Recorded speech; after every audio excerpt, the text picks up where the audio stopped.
What's up, guys? Can you guys hear me? Hope you guys can hear me.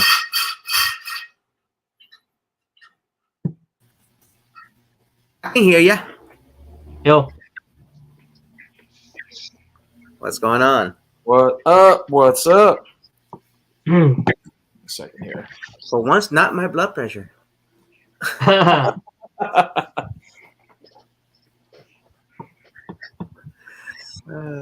I actually got to witness Connor Bedard's first goal. That's actually that's a red letter date, man. Mm-hmm. And he did the Gretzky special. He actually got it from like the old Gretzky goal. Like he would go behind the net and just like feed it right in. That's exactly what he did. Yeah. So, it's kind of fitting considering. You know what I mean? That's a comparison he tends to draw a lot. So with Gretzky in the studio, was even funnier. So. What up, Big John? What's good, everybody? All right. Okay, we are right on time, guys. Welcome. This is episode 86 of the live streams, guys. If you follow me on my social media handles, you know that I've been promoting wrestling live. I'm going to call this the most electrifying live, pun intended, guys, for obvious reasons. This is a wearing a rock shirt. No one's wearing a rock anything. That's just even funny. Well, I was hoping one of us would. I mean, shit. I sold my rock shirts a couple years back, so my vintage ones. I have some, but I don't have them with me. So I was like, okay, well, I can't. Yeah, about 80% of my wrestling shirts are still in storage right now. I feel well, actually, you know what though? I do have rock shorts, if that means anything. Really? Oh yeah, that means a ton, Rez. So yeah, those are actually kind of fire though. I ain't gonna lie. Oh yeah, no, that classic logo is awesome though. I always love that old school Brahma Bull logo. Not the newer one, like the Under Armour style one. I like that one. That's the for sure. Back in the day. But yeah, guys. Welcome. This is a live that has been requested by many, but only a few have answered. So the three that are with me on this live, you guys showed up, and we're about to show out, man, because this is a live that has been long overdue. I apologize, guys. It's just a lot of the viewers here typically are into other things, not so much pro wrestling. Oh, this is fully a niche episode. Huh? This is fully a niche episode. Like, this is not going to be one of your better, more revenue-driven lives. I don't care. Yeah. Well, it ain't about. I don't care about the money, Mr. LA Knight. But this live is dedicated to the fans and for the fans. This is a pro wrestling live, strictly, guys. I really want to focus on this live here because I think that's something that a lot of us that's on screen with me right now are passionate with a lot of things, but we also have a very unique passion for pro wrestling, and myself included. You know what I'm saying? I know every now and then we'll throw in a lie or a topic about wrestling, but majority of the audience don't really know, which is okay. Which is why I also wanted to dedicate this live specifically for the pro wrestling heads here. And I see some of us are wearing the part. You know, I can't even see what you're wearing, bro. You're like all laxed up in your bed, like, bro. What do you got? I'm repping my fucking guy. What do you mean? Let's start off with the fits. My fucking guy, Eddie Double Champ, bro. Let's fucking go, Eddie Kingston. That's my fucking guy. Mm-hmm. Who made that shirt? Courtesy of Rivalry Sportswear. Buy shirts from him. They're great. Yeah. Mm-hmm. Okay. The Ring of Honor Pure Champion, right? No, he's the Ring of Honor World Champion, and he's the New Japan Strong Oh, there champion. you go. Yep. All right, let me highlight. Who's the Pure Champion? Is it who was it? What's his name? Shibata, isn't it? Yeah, Chibata. Okay. Let me highlight a special guest in the building, Dark Legend, aka Phil. What's up, bro? Nightmare Family, son. What you got? The guy from American Nightmare. All right. Speaking of, you just went to a bunch of pro wrestling events, right? Like I did recently. Why don't you tell us Monday. briefly about that? How was that? Dude, it was good. It was good. I got to hear see Cody Rhodes talk about his interview with stuff, and then the main event was okay. The interview, it was kind of very hype at the very end. I was hoping Ciampa to win the Intercontinental Champion. Got you. Okay. All right. Well, there's still plenty of time to discuss this in the live, but I see you rocking the American Nightmare, Cody Rhodes, and of course, Uncle Lou. I already can see from a mile away. Got that, Mr. Best in the World. You can see rocking. Is that from Pro Wrestling Tees? This is actually was the live event exclusives when he the first suspension. Pro Wrestling Tees threw all his live event exclusive shirts out there because there's awesome. the original live event was the light blue version of the Best in the World shirt. I ended up getting that as Get Will's present a couple years back. Then there was this one. This came out in the spring of 2022, and obviously by the time I really wanted it, the famous Brawlout happened. And there was another one. There was a couple more. And currently, if you go to Pro Wrestling Tees now, there's no Punk AEW related merch, with the exception of the original Ringer Best in the World shirt and the live event exclusive cap and hoodie. Oh, and there was like some kind of notepad or whatever that was released right before he was fired. That's all there is. That Larry shirt that they released when he returned, the CMFTR stuff, gone. There's no. Oh, you had the Street Fighter shirt by any chance? The CM What's that? Which one? You had the Street Fighter shirt, right? One with Balrog Vega versus CM Punk. Shirt. Oh no, I never got it. I couldn't afford to get it at the time. I was that was when I was going through the issues at home where we were about to lose our home basically, and I couldn't afford anything. So there's a couple of exclusives I missed out on. Like I actually got the pink and black Best in the World shirt, and I have the LGBT version that came out recently as well. So. All right. Oh, okay. It's my turn. I got to show off my fit, guys, because I'm the moderator in this. All right, what we got? But I don't bring this out often because it's a white tee. I don't really wear white tees like that. But I bring them out for the special occasion. This is a special occasion, guys. I am rocking the 2005 John Cena champ is here with the belt. This is awesome. The SmackDown version, guys, not the Monday Night Raw. So this is the very first round. Cena won against JBL coming out, as you can see. This shirt is actually, to some, is deemed offensive. I'm not going to say why. I mean, you guys just see where the arrow is pointing in the chat. It's probably for the same reason that DX shirt is offensive. Exactly. But, of course, I got to do the combo wombo. Down where? Yeah. Of course, John Cena was used to be worse shirts in the Attitude Era. This is like this is a tame shirt compared to a lot of the Attitude Era. No, it is, and I never viewed it that way. But then when I heard what all the fuss was, I was like, yeah, I guess it's a 2-for-1. No, they redid this shirt. They redid this. They ran out of ideas and redid this shirt about 8 years ago. So. Yeah, they did that with the United States title, right? They did that actually when he won the WWE title from The Rock. Yeah, that shirt is so fire, bro. Yeah, they did this shirt 3 times, guys. They did this version, which was the first version. Then they did the when he won the the World Heavyweight title. I always forget the titles.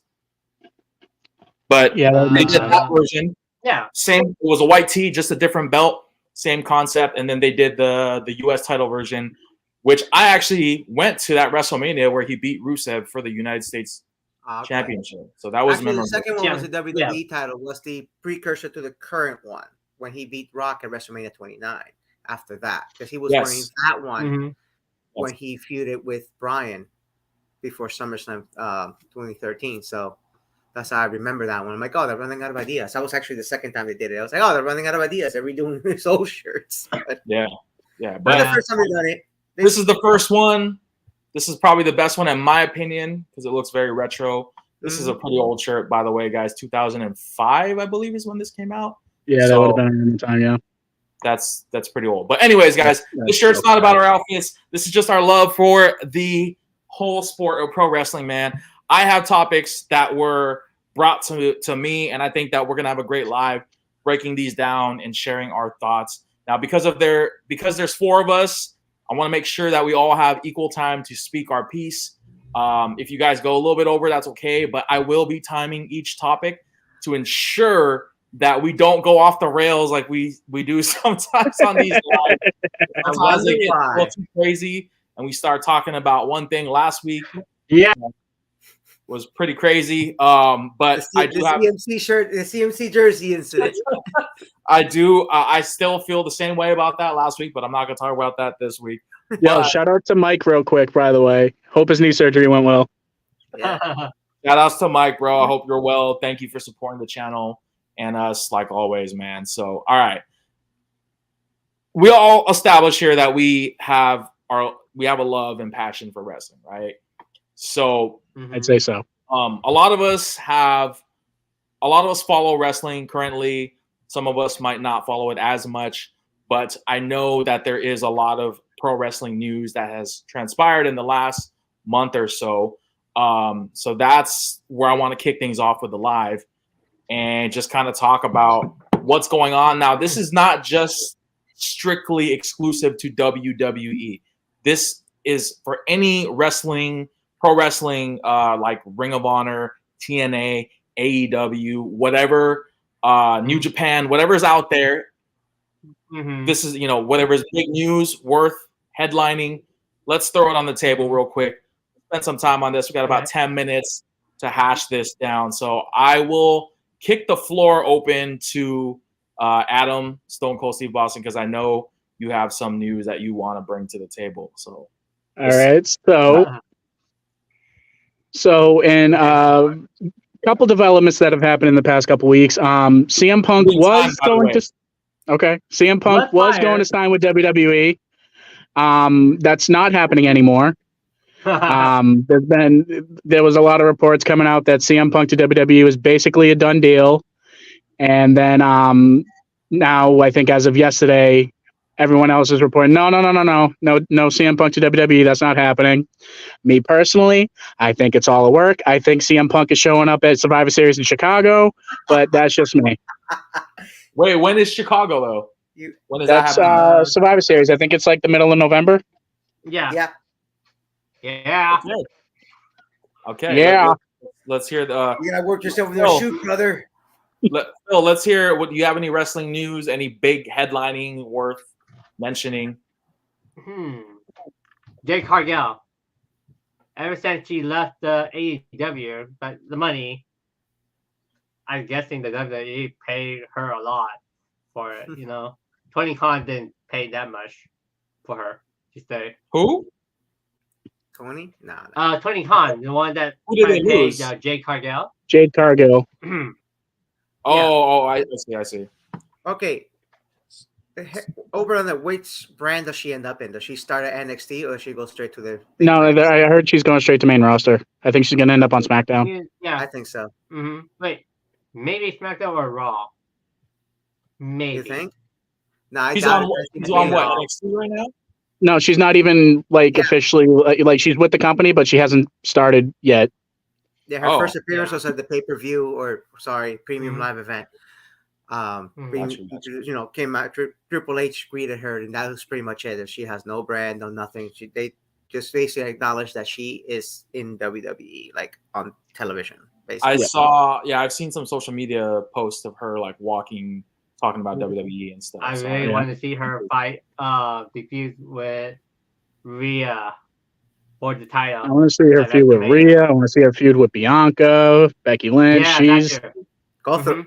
They gave me all the stream matches, all of them. All right, we got a little over 5 minutes, we got a little over 5 minutes here to break this news. Uncle Lou, do you have anything headlining? Yesterday, I know NXT and Dynamite, basically, Tuesday Night War, I guess. Yeah. The numbers came from the viewership. Actually, NXT had more viewers versus Dynamite.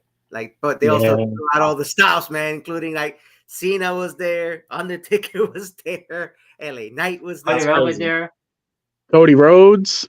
Mm-hmm. They threw all the big guns on the NXT, the Performance Center. That was like, come on. But yeah, I mean, I think to me that's the biggest thing. I think everybody expected Tuesday night Dynamite to kind of basically flashback to when they basically were back, feuding every, like the Wednesday Night War basically at the time when they moved NXT to Wednesdays, and that wasn't the case, especially when Tony Khan was throwing a little couple shots on social media and all that stuff towards Vince and all that. So I think that kind of came back and bit him in the ass. So, but again, what are the chances Undertaker, Cena, and Cody Rhodes are in the show? That's not Raw and SmackDown.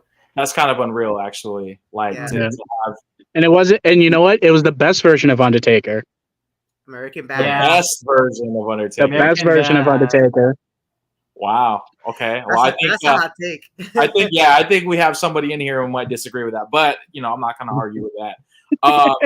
Well, Big John, shout outs to him. He's in the chat right now, but he actually stole my headline here about Adam Copeland. For those of you who don't know.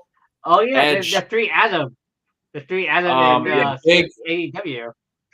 25 years in WWE, ended his career, went to AEW, made an appearance, and is currently now on that roster. That's a huge one. Think about it. That's a huge very, one. very big. I just want to touch on that real quick and just kind of throw this question in out in the room, because I know Edge. I mean, Adam has been in pro wrestling for 2+ decades. I mean, it's definitely something to I mean, his story is very inspiring. Just looking at how he, had a career-ending injury, retired from wrestling for a short period of time, never thought he was going to be able to wrestle, comes back in full force, gets a push, and even starts the Judgment Day, which, is a big stable right now in WWE. And, how do you guys feel about his departure in WWE and now his career where it currently stands with AEW? It's huge, considering every you have your CM Punk, you have your Chris Jericho, you have Bryan Danielson, Adam. Everybody who's come from WWE to AEW has had a past before WWE. Jericho with WCW, obviously Punk and Ring of Honor, and same with Cole. Everybody's had a past pre-WWE. This is a pure WWE guy. This guy's career started in WWE, nowhere else before that. You know what I mean? Like, he got his push. He's he's a day one WWE guy.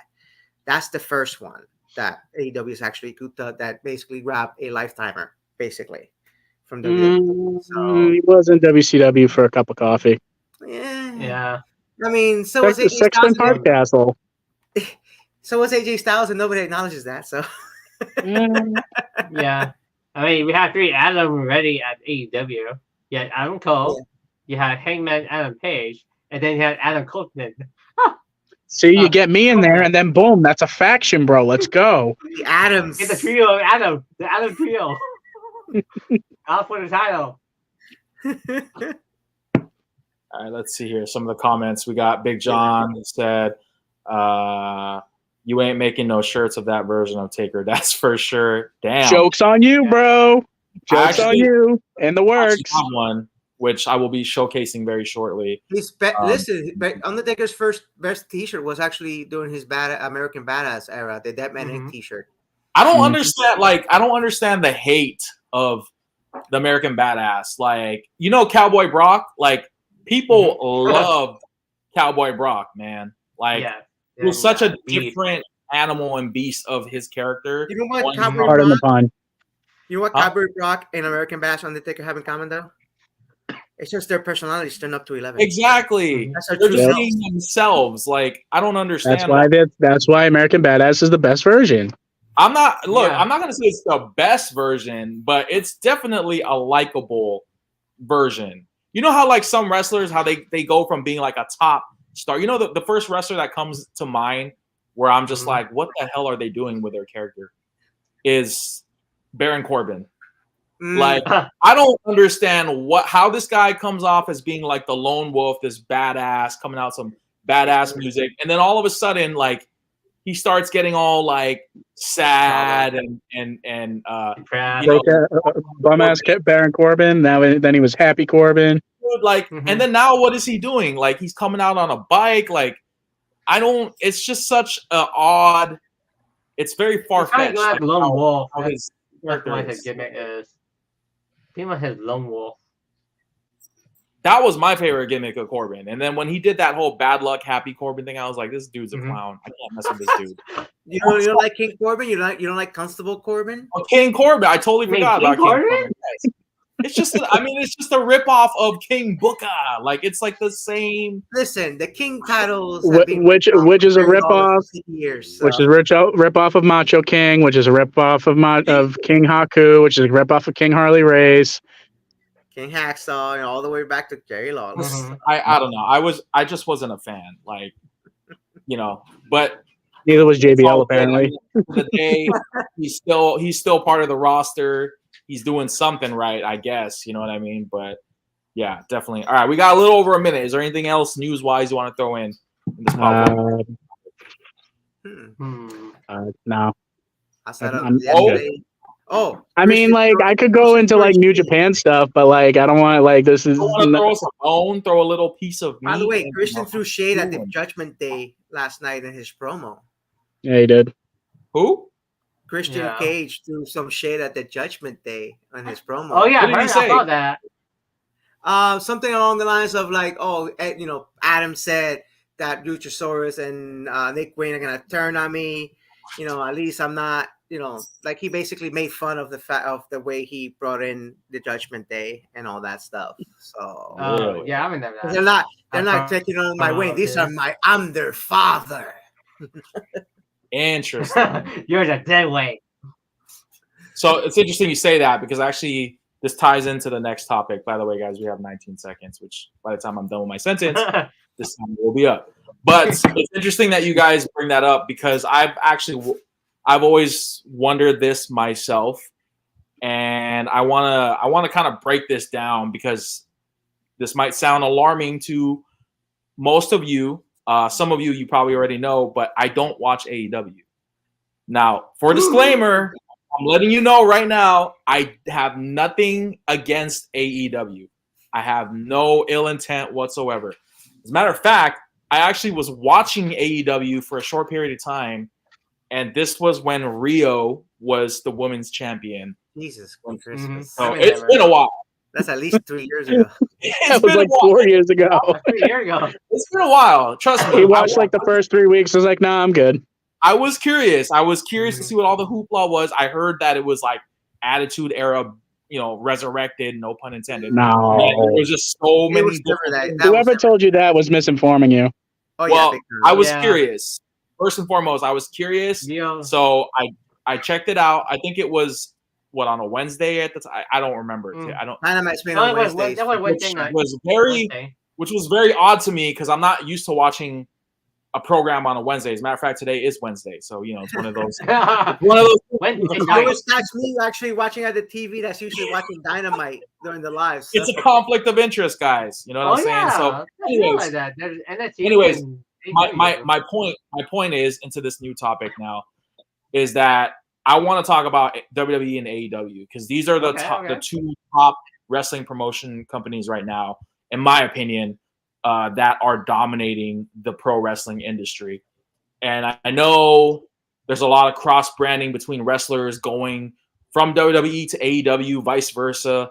We had that with Cody Rhodes, one of the biggest names right now in WWE, who was started in WWE, went to AEW. One of the founding members of AEW. And then he went to one of the founding members of AEW, went back to WWE. I mean, I guess, like, what are the pros and cons of both programs? You know what I'm saying? Because this is the topic that we could talk days and days and days for this, just looking at the comments. Why do we have to tribalize though? Like, why AEW WWE and vice versa? This is warfare. You pick a side. It's pro wrestling. This is like I need to know because I read comments. Trust me, I'm very, very active on my social media, and I see a lot of comments about wrestling programs I see people throw WWE comments on AEW videos, or I see AEW comments in WWE videos, and people just bash. Tribalization, man. You could watch both, man. You could watch both. You know what I mean? You could watch both promotions. It's not. Yeah. You're not hurting anybody. You're not hurting WWE by watching AEW and vice versa. Mm-hmm. You know, it's pro wrestling. If you really love pro wrestling, you'll watch it. I mean, we're at a peak right now when it comes to pro wrestling. The fact there's so many options out there in the era of streaming media, where you could literally sit there and at one point we had wrestling every day pretty much except Thursday. You had Monday Night Raw. You had NXT on Tuesdays. I will not stand for Dead Man Inc. bashing. Properly sportswear. And then you have SmackDown on Fridays. It was the only day off. Technically, it was Thursday. You had 4 out of 5 days of the week. You had pro wrestling on television, and Rampage on Fridays as well. There's pro wrestling on TV 4 out of 5 days of the week. Why should not to like? Doesn't really matter if it's AEW or WWE or even Impact. It's pro wrestling.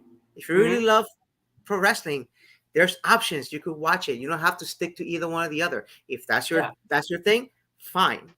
But to tribalize and go fuck WWE or fuck AEW or Europe or all this, no. This ain't 1997. As much as they want it to be. As much as a lot of people still want it to be, it ain't never gonna happen. That was a peak that was never gonna be repeated. Especially with social media, with short attention spans, and everything streaming. It's not going to happen. We're not going to have pro wrestling. It's not going to be at the top of the mountain the way it was during the Monday Night Wars. It's never going to happen. Now, is the product better? Possibly. Mm-hmm. I think there's a lot better content than there was then. And not only that, competition always brings the best out of everybody. So the fact that AEW is a thing, the fact that AEW was formed and became another source for these pro wrestlers to show their craft, he actually, it lit a fire on a lot of WWE guys. They lit a fire on WWE itself. It's always the best when everybody is at their best, and I think that's what's happening right now. Okay, and, pro wrestling's a buffet. Real quick. Yeah. So I feel as if we've gone away from the topic just a little bit. So just let me give my succinct version of what my opinion is on WWE and AEW, especially in comparison to each other. Okay. So WWE is really, really good if you want to be entertained. AEW is really, really good if you enjoy pro wrestling. Yeah. Because the wrestling in AEW is miles ahead than WWE for the most part. The entertainment value in WWE is arguably miles and miles ahead of AEW. So if you enjoy wrestling, I would lean more towards AEW. Not to say that there isn't good wrestling in WWE. Mm-hmm. And if you enjoy more towards being entertained by the storylines and the characters and stuff, I'd lean more towards WWE. Not to say that AEW doesn't have entertaining characters and storylines and stuff.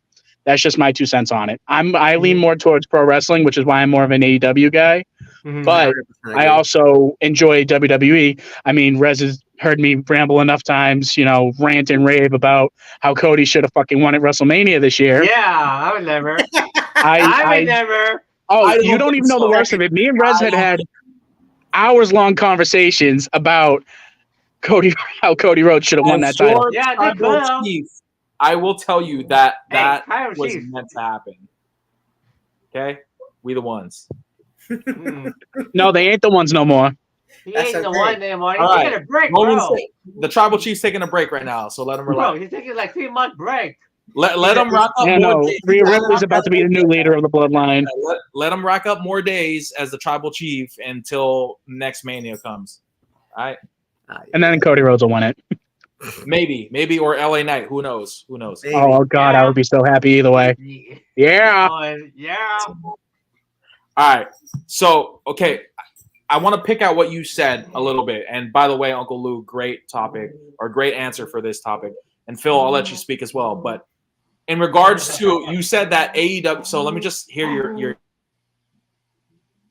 The dog is getting real pissed. But I just want to get your guys just to pick at your answer. So you said that you watch AEW for more of the wrestling aspect, but you watch WWE for more of the entertainment aspect, right? That is correct. That is correct. Okay, so what is it exactly about WWE that doesn't have like the wrestling aspect? Let's see. WWE doesn't have any bloodshed.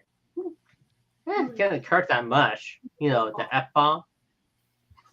You might want to look up Zack Sabre Jr. versus Bryan Danielson at WrestleDream, and that's an example of pro wrestling. Yep, especially in AEW. That's like, if you want to see pro wrestling in a dictionary, that match. Okay, what is it? I'm sorry, you said Zack Sabre Jr. versus Bryan Danielson. This last pay-per-view. It was last weekend. Yeah, we have back pay-per-views. That might be one of the greatest wrestling matches I've ever seen. Mm-hmm. It's up there. It's at least the last decade. I mean, yeah, it's got nothing on like the old like New Japan, All Japan stuff from the 90s, but for like the modern era, like it might be #1 greatest wrestling match of all time. That's the best example of pro wrestling, and why AEW does that slightly and maybe better than WWE. Don't get me wrong. There's a lot of those matches still in WWE, but the entertainment value, people come in for the entertainment value, the characters, the stories. I mean, that's the whole thing with the Bloodline, you know, and even to a lesser extent, Judgment Day. It's still being, fans are still tuning in for what's going on, what's going to happen next. Oh yeah, AEW, I'm still watching just because like it's fascinating to me. Mm-hmm. But like I said, I lean more towards AEW because I enjoy wrestling more so than the entertainment. Mm-hmm. Not to say I don't enjoy the WWE product. I do greatly, especially, with some of the stuff they had going a few months ago. But I like the wrestling more, which is why I lean more towards AEW. I agree. Phil, what are the pros and cons, I guess, of WWE and AEW?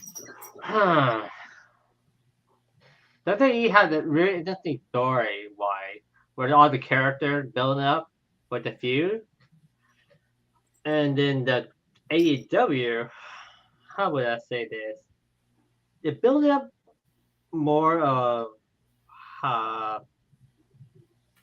like a character champion. I don't know. I don't know how to describe it. Are you talking about like character development? Like, yeah. So WWE builds character wrestlers better than AEW is what you're saying, or That's vice what versa? I say. Or are you saying that the other way around? Okay, so basically, character development you think is better. MJF has entered the chat. Okay, and I will highlight the comments as well, guys. Sorry for those of you guys. I'm not ignoring you guys. I just want to get through us on the screen and speak what we have to say, and then I'll start highlighting some of the comments. But okay, so what about AEW? What are the, I guess, pros and cons of AEW? Or what is the cons of WWE? And then if there are any, and then what are the pros and cons of AEW? Okay. Well, a con of WWE is that they like. Have you seen the thing on Family Guy where Peter's like, I don't like The Godfather because it imposes upon itself. Mm-hmm. Or it thinks too much of itself. That's kind of like how WWE is. They think and kind of know to a certain extent that like they're like great. They're like the best, as much as it pains me to say. Where like, and I'm trying to think of how to put this eloquently without just swearing. Because that's like my go-to. I'm a Boston guy. I can't help it. And another con of WWE is that, like, for me and for other people who are fans of wrestling, the wrestling isn't always great. Like, I mean, you have fantastic, like watch every Roman Reigns match. Technically, not great wrestling matches. They tell fantastic stories within the contents of the match and with everything surrounding it, but the actual wrestling in and of itself is not that good. Roman Reigns as a pure wrestler, not that great. As a character, as a story, as a part of a story, he's one of the greatest of the past 10 years. Not a great wrestler. Now to move over to the AEW side, AEW doesn't really have great characters, except with the exception of a couple, like MJF. He's a great character. I love MJF. Mm-hmm. Oh my goodness! Yeah. Let's hear. Yeah. AEW doesn't do as good a job as WWE is building up their characters and building up their storylines and not following through on their storylines. Where like WWE has had the Bloodline story going for years now. AEW basically once two people have their blow off match, that's the end of the story. They both move on to the next thing, and there's no real follow up on it. Yeah, but with a couple of exceptions. Story in a few years with the whole Adam Page thing. That was long. I didn't say it was the rule. I said there's always exceptions to the rule, but for the most part, I mean, perfect example is Eddie Kingston versus CM Punk.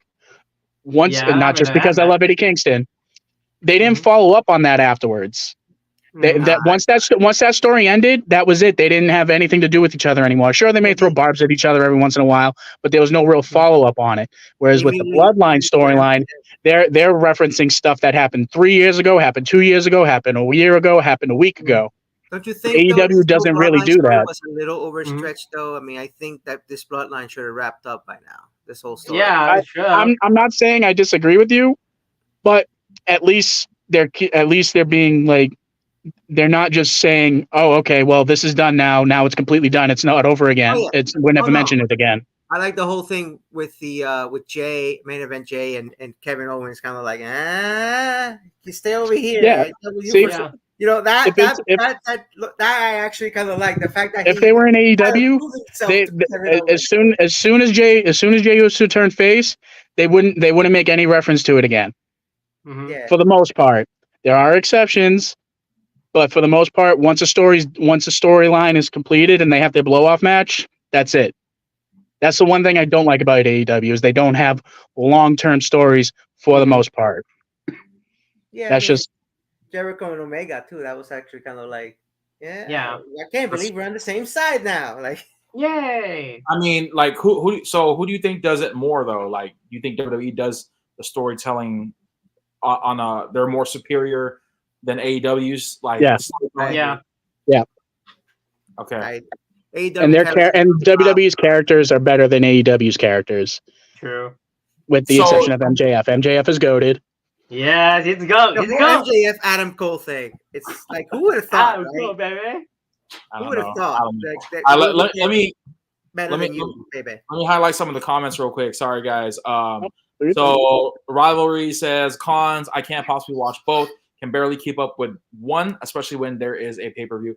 I actually have to hammer this one home because I feel the same way. I feel like it's very difficult to be able to juggle. You know what the beauty is, though, that we have streaming media nowadays, and you could literally watch Cliff Notes versions of what's going on WWE and AEW. You could literally catch up to before pay-per-view. What do you mean, Rez? You have a life? What? You don't watch wrestling constantly? No, because I'm here talking with you guys about getting a Christian McCaffrey jersey and talking about how Roman Reigns is superior to MJF. Like, you know, all things like this. Not, but sure. No, it is. Okay, so we are with that. But MJF got a fucking body slam over as a powerful move. What is Roman Reigns doing? He has a Superman punch. He got a body slam. I could body slam you, and he turned that into one of the most over moves in wrestling. MJF also got over the double clothesline with Adam Cole. Okay, and the kangaroo kick. Really, I'm gonna say this. Kangaroo kick. I'm gonna say this. Roman Reigns does not wear a scarf. End of story. All right. Moving on to the next. I'm about to kangaroo kick you through the screen right now. Yeah. All right. GTC says AEW acolytes are just freaking marks, man. They root for AEW without hesitation. I mean, you can say the same thing as WWE fans, though. WWE provides great storytelling. AEW provides great matches. I watch both and enjoy both. No tribalism over here. That's exactly. Very neutral answer. I agree. Matthew says, I will always be Team WWE, but the best thing to happen to WWE was AEW because it definitely made WWE turn it up a notch. Plus, AEW is just another night, and there is pro wrestling to watch. Okay. MJF, Juice Robinson, Powerhouse Hobbs, Takashita, Jay White, Christian are just only dudes I like. Those are a lot of familiar. Yeah, that's a lot of people to like.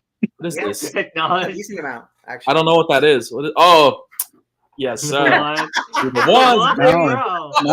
Let's go. All right. Oh yeah, I like watching Moxley get dropped on his head not once but twice. The choreography in AEW is top notch.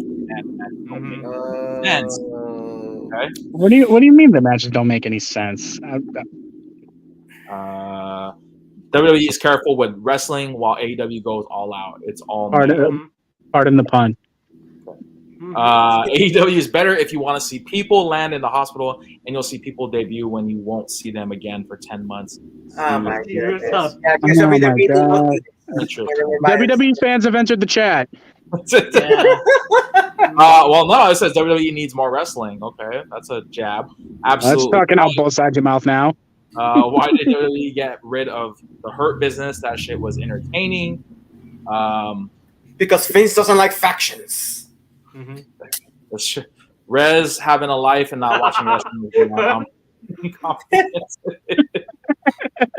They don't make any sense. Yeah, no, I definitely agree.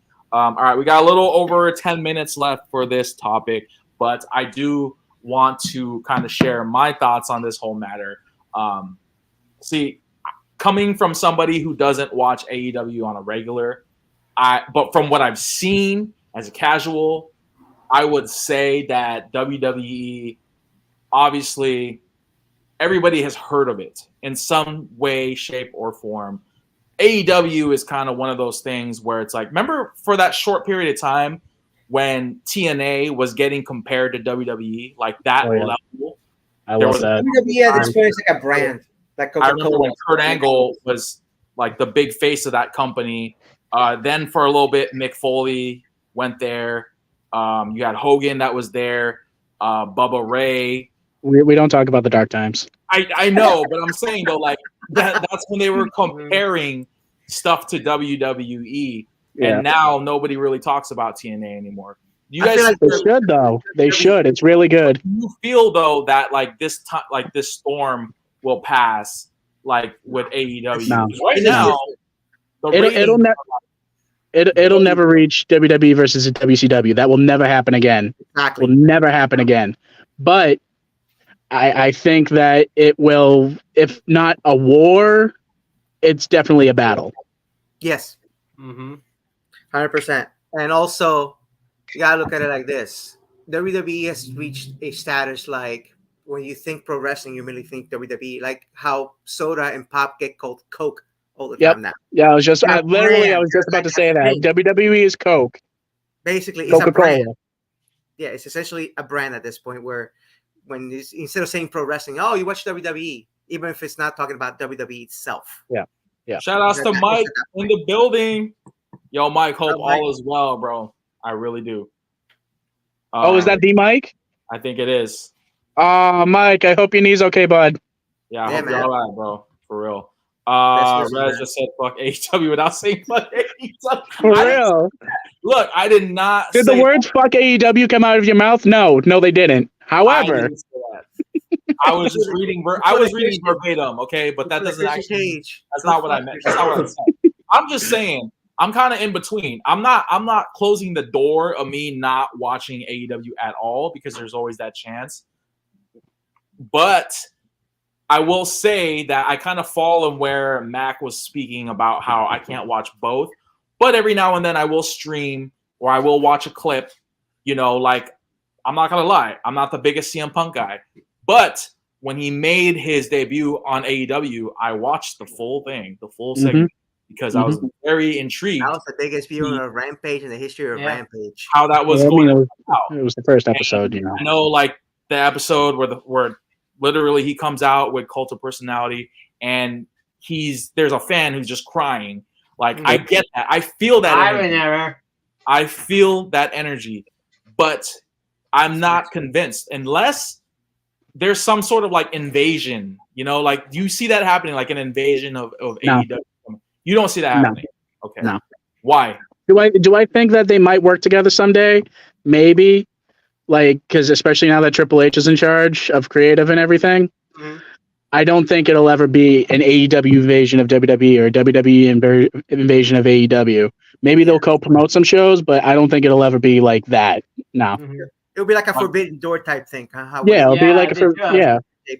kind of a thing like that. But to all out like bashing each other on television, like on live. No, that's not gonna happen. Again, as much as some of us would like to bring back the Monday Night Wars, that's a moment in time that's never ever gonna be repeated again.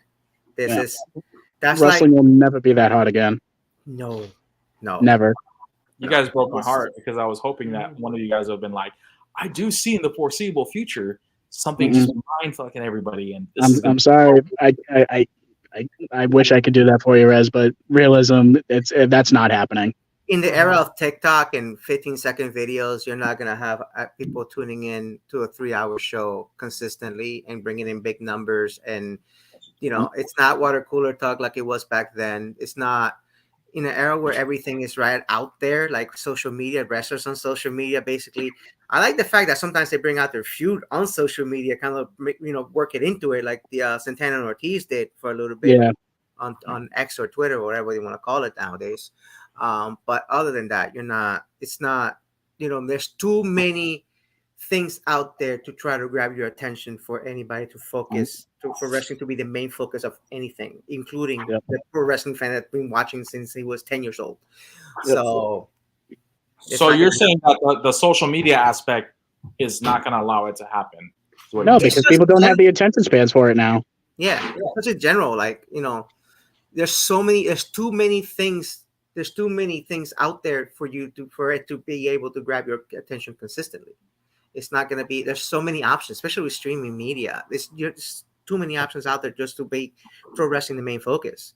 That's why you don't really see like casual fans anymore. It's either people who really like wrestling or people who don't like wrestling at all, or who actually were wrestling fans at one point and were brought back. Oh yeah, I saw that TikTok chick.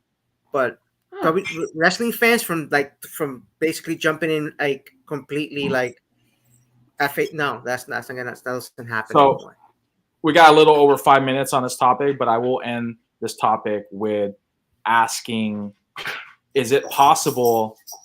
Is it too late to be to start being a wrestling fan now, or is it not? Never is. This is probably honestly within the past 20 years. This is probably the best time to start being a wrestling fan because it's all good right now. There's no such thing as bad wrestling right now. At least mainstream, as far as mainstream wrestling is concerned. We're at a golden age of product right now. Yeah. Like I said, the wrestling aspect and the storytelling aspect on both promotions, everywhere. Just not just WWE and AEW. It's not exactly. It's not just WWE and AEW. New Japan has been in a bit of a doldrums for a few years, but they're starting to come back. Impact, honestly, is probably the best product. It's just that no one talks about it, and I'll die on that hill. That's the downside of, like I said. There's so many options out there that nobody could pull your attention long enough to be able to be talked about the way like things were talked about in the 90s. It's not going to happen. So, what about Ring of Honor? Are they still around? Actually, they're owned by AEW. Yep. Oh, they're owned by AEW. Damn. Yeah, that's how Eddie Kingston became the Ring of Honor champion. Wow. Yeah. And they actually have, I think they stream their show. Yeah, they have their Honor Club. That's basically where it's done. It's usually recorded. I could think after Rampage, and actually I think it's after Collision. Collision, Rampage, and Dynamite. Yeah, I think actually from Ethan Page has been posting on it. They be doing episodes after Collision ends on Saturdays. Yep. So, and I think my brother could attest to that. He went to the August show in Greensboro. He actually watched. Oh wow! Yeah. Just to highlight some of the comments real quick, GTC says, "Oh, TikTok chicks, definitely. There's just too much entertainment out there." I can't say I disagree with them. As we'll never see another Texas rattlesnake or a Brahma bull. I would have to agree with that statement. We may have Diet Coke versions of them, but not the true upper echelon, like an LA Knight. I don't know, LA Knight, man. LA Knight. He's it's getting over. People were saying, LA Knight is basically The Rock and Stone Cold having a baby. That's the product of that. Yeah. That's a good description. I love that. What? How? Yeah. I don't know. I'm not. By the way, LA Knight in the last one of my favorite phrases that LA Knight's ever said. I have used multiple times. Unfortunately, even at work. They're as useful as a pair of basketball cleats. That's one of my favorite lines. These two are as useful as a pair of basketball cleats.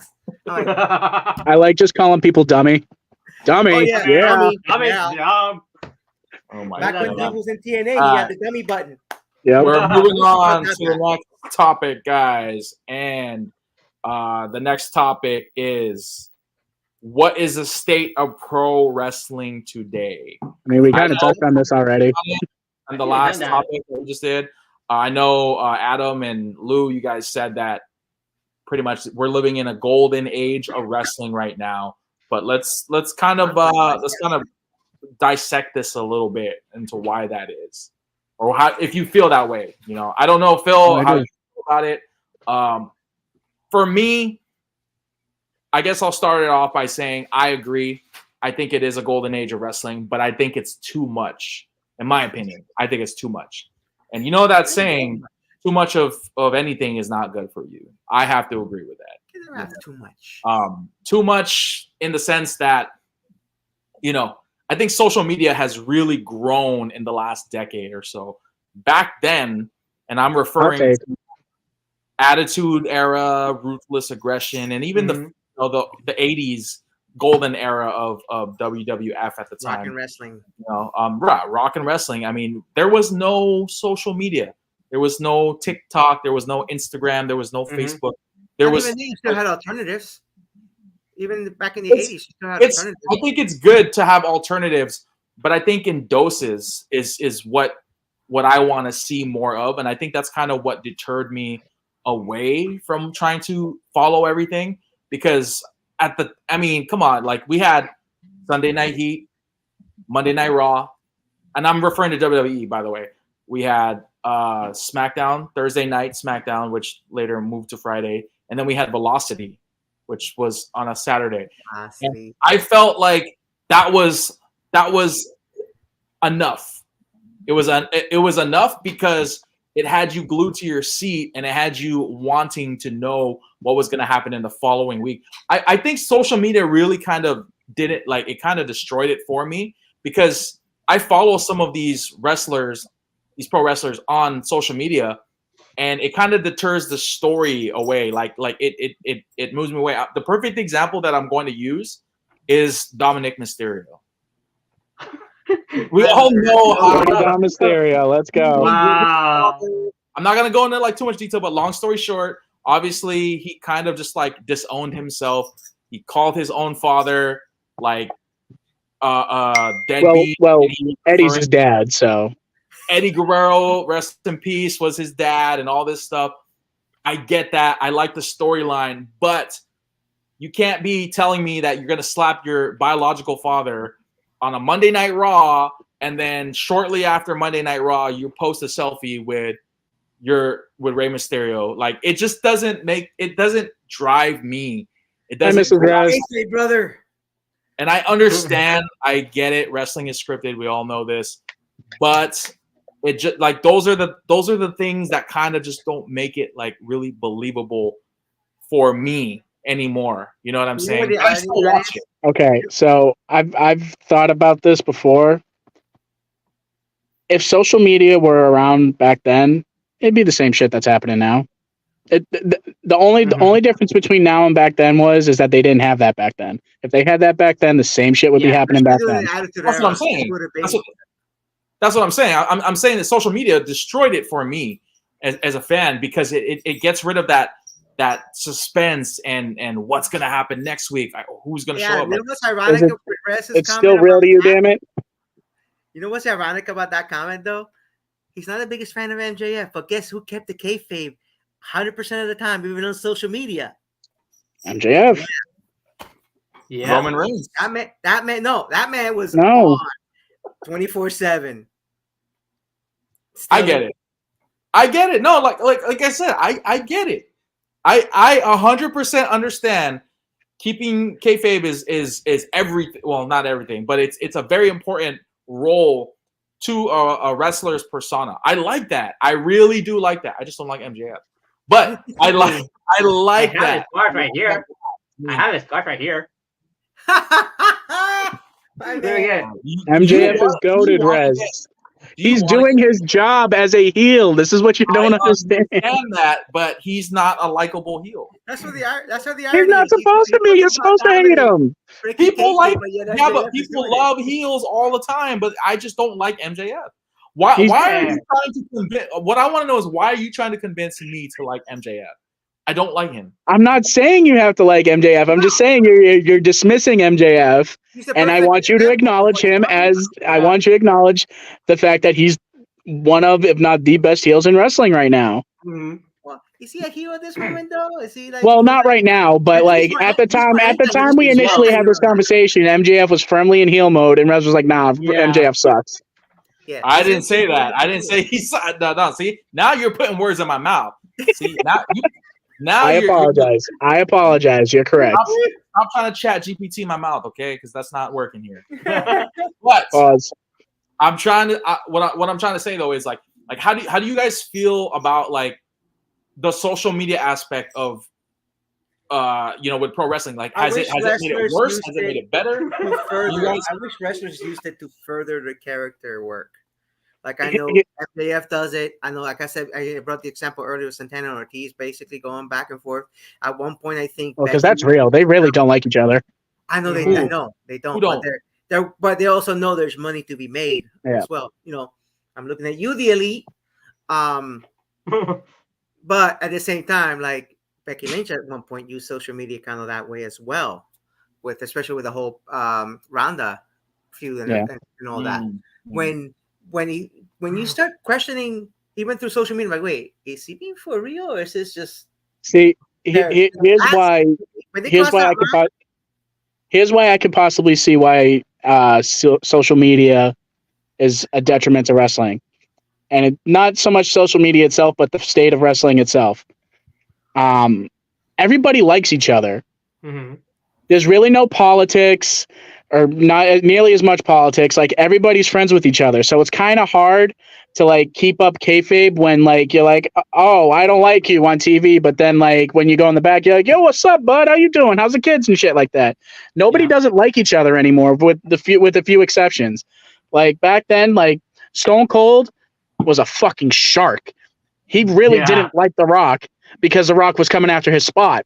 Now everyone's just like, oh, listen, you know what? We're all in it together. We're here to make this stuff better, which I'm not mad about. But the reason why wrestling is not the idea of kayfabe is dead is because all the guys are pretty much to a man friendly with each other. Not everybody liked each other back in those days, but they also understood that there's money to be made. Well, yeah, but again, like now it's everybody's buddy with everybody. So like now there's really no real animosity behind wrestling anymore. But I don't mean to cut you off, but how did you know that though? Is it through social media? Yeah, that's what I'm saying. Like social media, it's showing that the wrestlers all like each other for the most part. So like, and else kind of ruined it on social media too. Who? The wrestlers themselves have ruined social media for wrestling because they're all posting pictures with each other. Like, oh, we just beat the fuck out of each other. Here, let's take a selfie in the back. We're all battered and bruised and be like, hey, how you doing? And wrestling fans as well. I think wrestling fans on social media are toxic as hell. Like there's such. I would definitely. Nobody hates pro wrestling more than pro wrestling fans. Just like a lot of. I will have to agree with that. I actually think that is absolutely true. I would 100% agree with you on that particular point. Yeah, there's a lot of they go out of the way showing videos like, oh, look, it's fake. Like we're aware of that.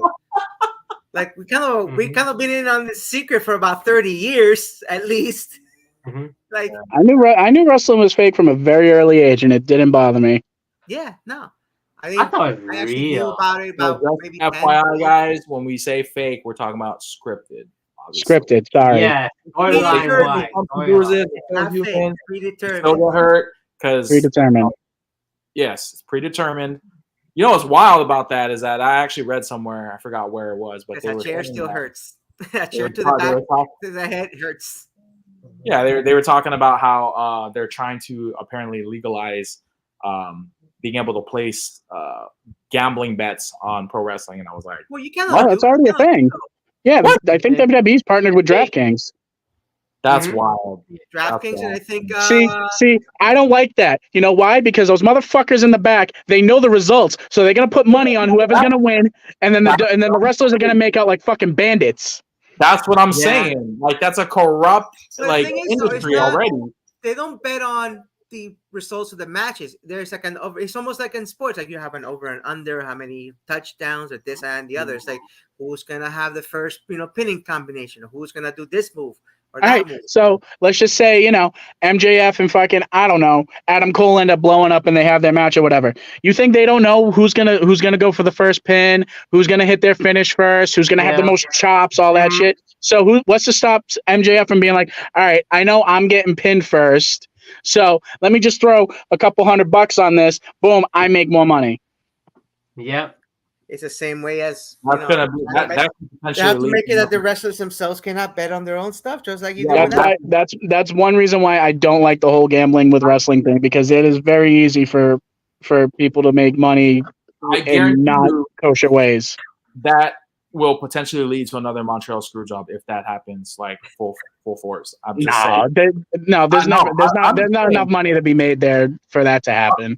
Well, it won't be like you have like a Floyd Mayweather fight where people are betting millions of dollars. No one's ever going to do that. Why not? I mean, if there's not enough support behind wrestling, fucking billionaires and millionaires to put that kind of money down on it. And I'm pretty sure they have checks and balances in place to make sure that people aren't placing crazy bets like that. I don't know for certain, but I don't think that'll ever necessarily be a thing because there's not enough money to be made with that. Is that you said it's a thing though? You said it's already happening on DraftKings. So is that like, can you actually place a bet on a wrestling match? Literally, if you watch not any premium live event, but if you watch a lot of the premium live events, they'll have advertisements for DraftKings. And with AEW, and they're like, "Oh, who do you think is going to hit the most finishers? Who's going to hit their finisher first? Who's going to get the first pin?" How many? Well, you're basically betting on how the match is going to play out. Like, that's crazy. Yeah, well, I mean, not move for move necessarily, but like certain points, certain like high points in the match. Similar to how we get prepared for football, like over under how many points are going to be scored in this particular game? Who's going to score the first touchdown? Who's it's a lot. It's very similar pattern wise to how football is, bet on DraftKings and all them, bet MJM and all that stuff. Yeah. So it's just not using the actual outcomes of the match. It's more certain things within the match.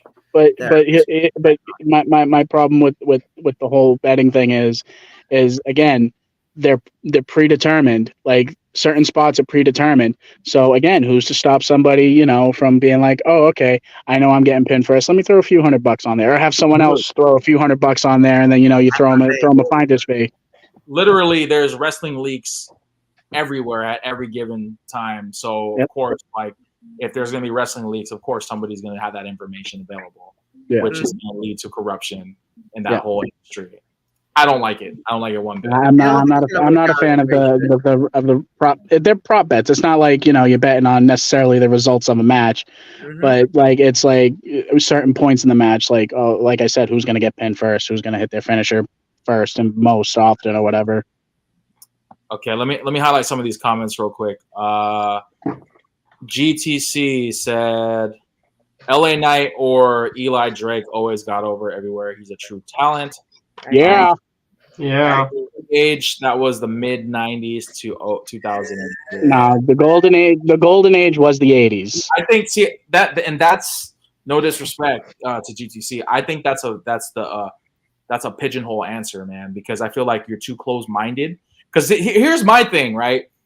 People are so stuck on the attitude and ruthless aggression, myself included. Say it with your whole ass chest.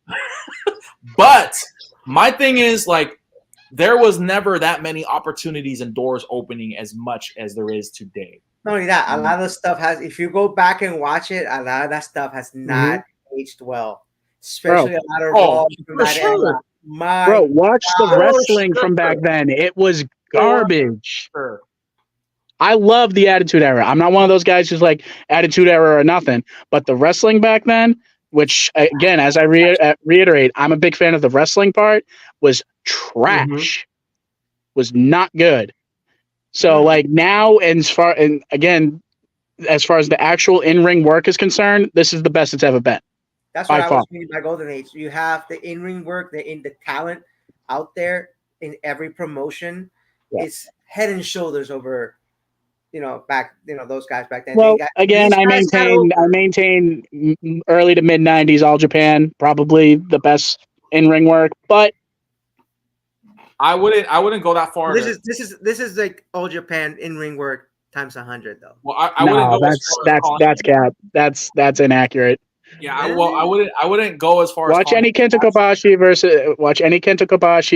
match from the early to mid '90s. I promise you'll be like, oh shit. I think my little brother would totally 100% agree with you on that one. So, because he's the one encouraging me to watch a lot of that.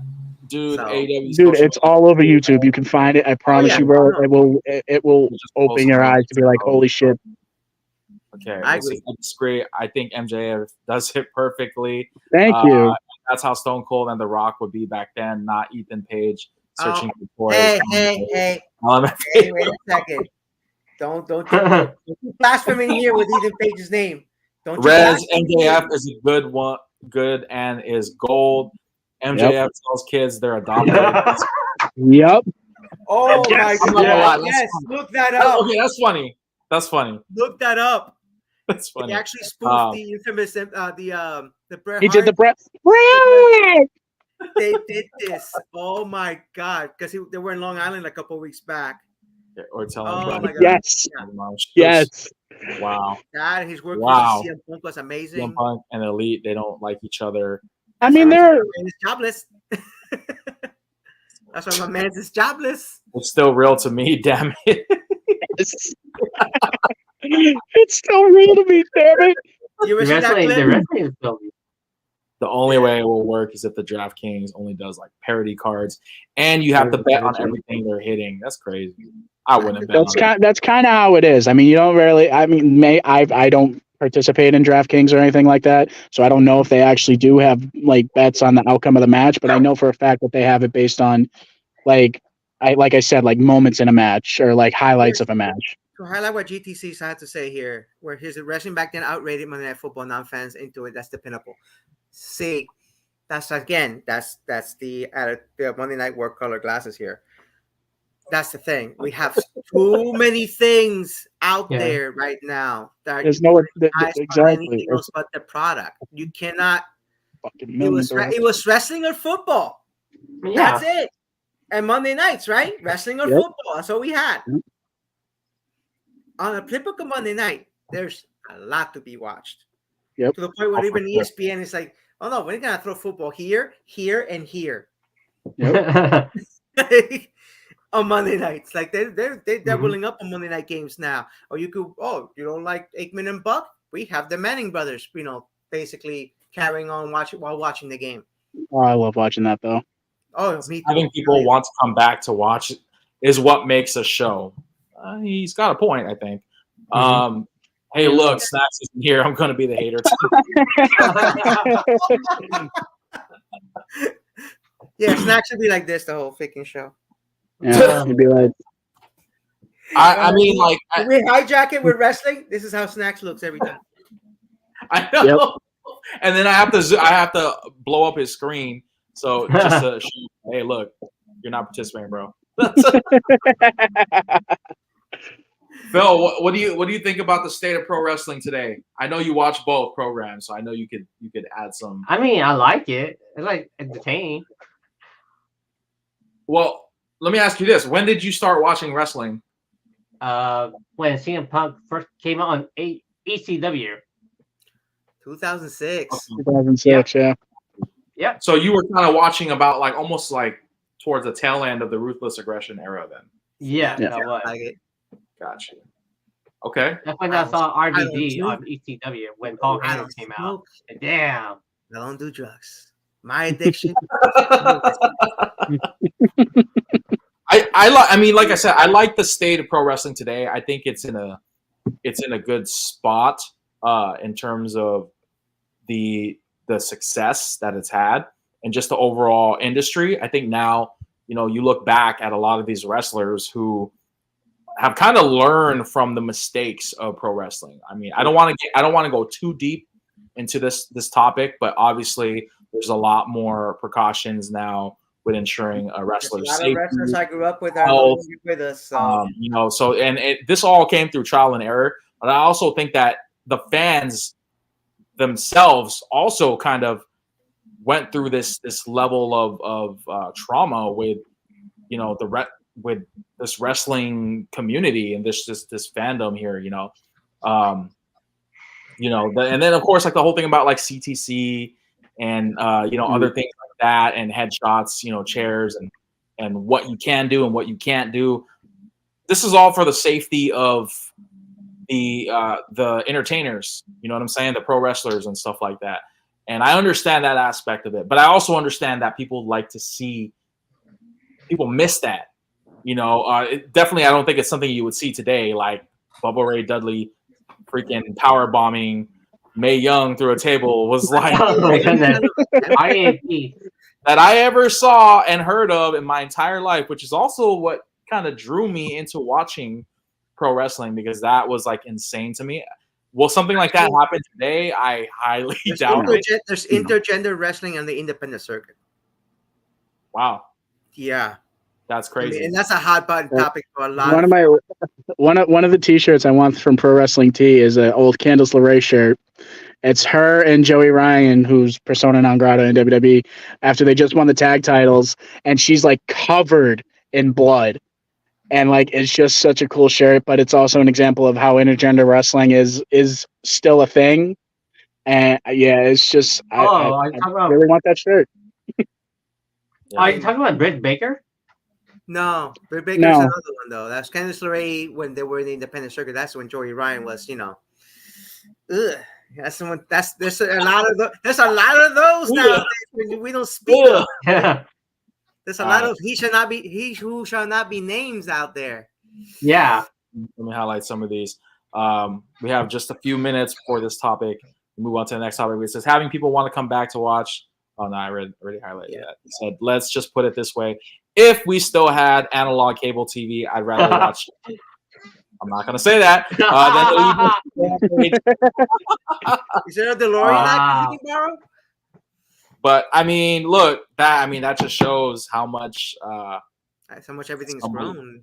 Yeah, and how much certain people dislike AEW, I guess. So there's those, believe me. I actually a couple years back, right at the beginnings of AEW, I wore a shirt to an independent show here in Pennsylvania. I bought the Kenta Go to Sleep Club T-shirt. Oh yeah. It had like the it had like the flag on it. And it had like the same colors as it essentially had these same colors. And I wore it to this independent show, and this kid goes, CM Punk shirt? I'm like, no. Like, no, step it outside.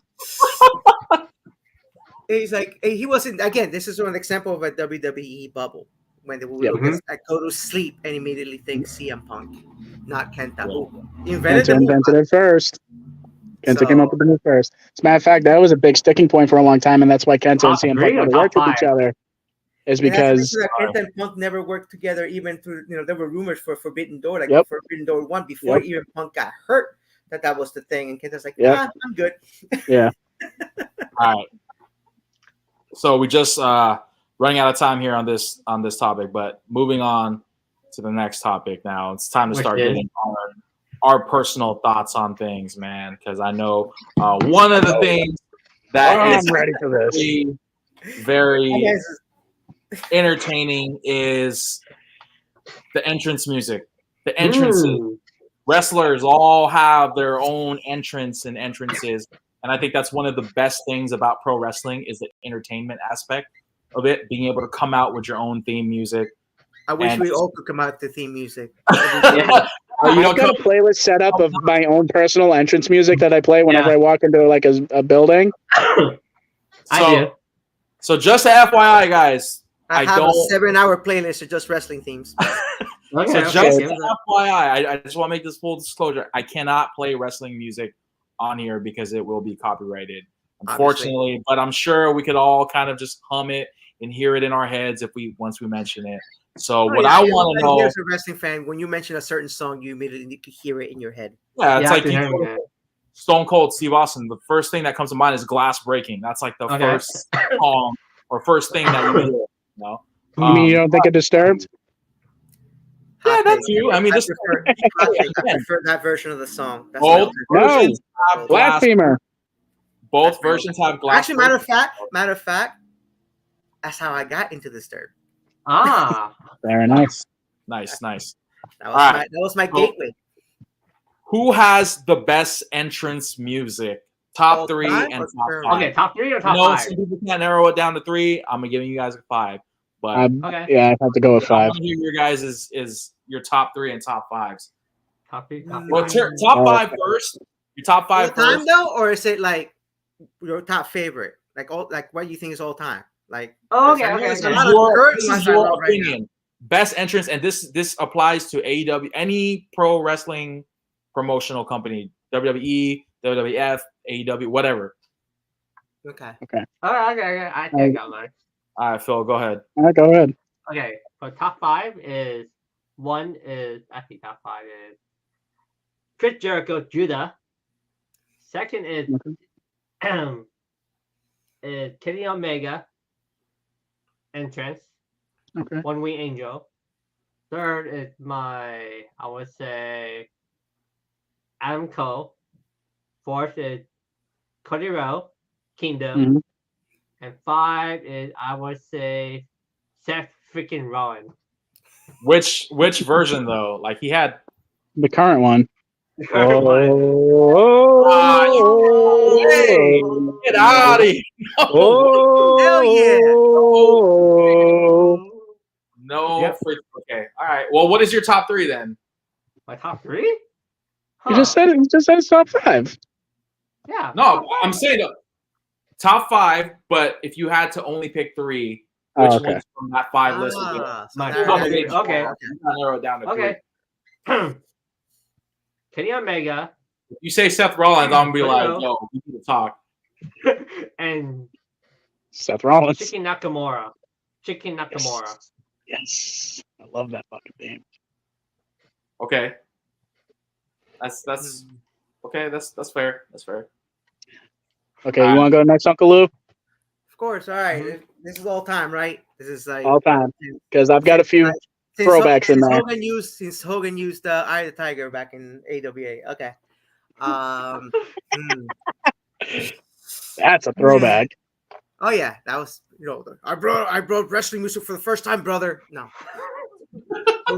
Gorgeous George did. So Jesus, all right, there's so many of them. Hot take: I prefer American Made over Real American. That's a hot take. Okay, look it up. That is a hot take. Look it up on Google. That is a hot take, boy. Yeah, 5. I would say, believe it or not, Cult of Personality is to the point where even if I hear it on the radio, I look at the imaginary, either my imaginary watch or my actual wristwatch. So it's automatic. There's certain real songs that got ruined by pro wrestling that if I hear it, if I'm in public, it happens. Yeah. So Cult is there. 4, any variation of the Rock's theme. I mean, the Rock is cooking all the way. Even the Hollywood one. I mean, the Hollywood one was so douchey. I love it. Is it bad that for the longest time, instead of him thinking it was him saying it's cooking, I thought he said it's Comcast. I remember that. One time. I like when I had WWE Raw 2 for Xbox. Whenever that song come on, I always thought he said it's Comcast. That's not surprising because I have heard many misheard lyric stories are just as funny as yours right there with regular music. That's said 4. 3. I'd have to throw Real American in there. I mean, it still gets a reaction. It has to Hogan's theme. Hogan's theme. Okay. It still gets a reaction, and it's one of those like you know who it is immediately when you hear it. Mm-hmm. That's one of those deals. No matter if you're a 50, 60-year-old man or a 10-year-old child, you know immediately when you hear that rip, you know who it is. Yep. Number 2. just to throw an AEW one, Judas, the biggest sing-along song Yeah, dude, the the fans biggest are singing sing-along that song song there is. crazy.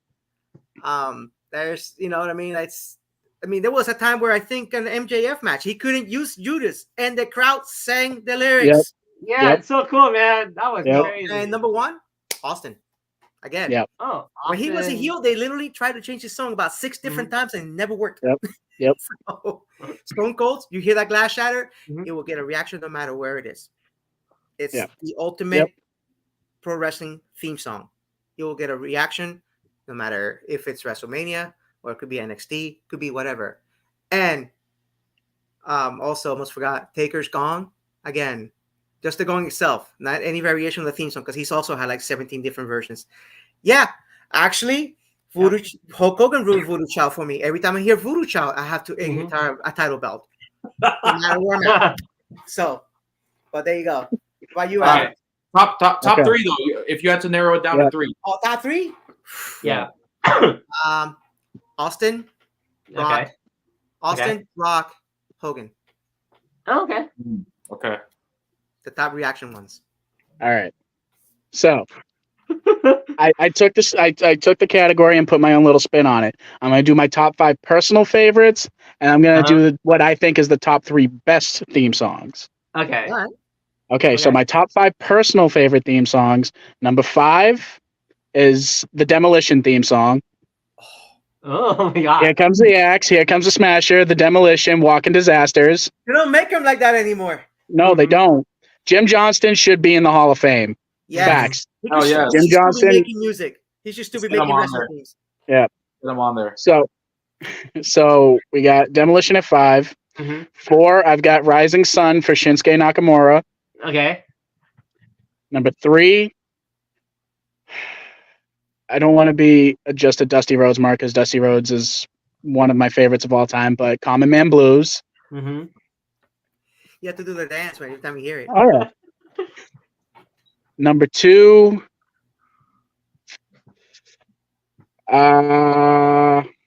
shit, this is tough because I already know what number 1 is.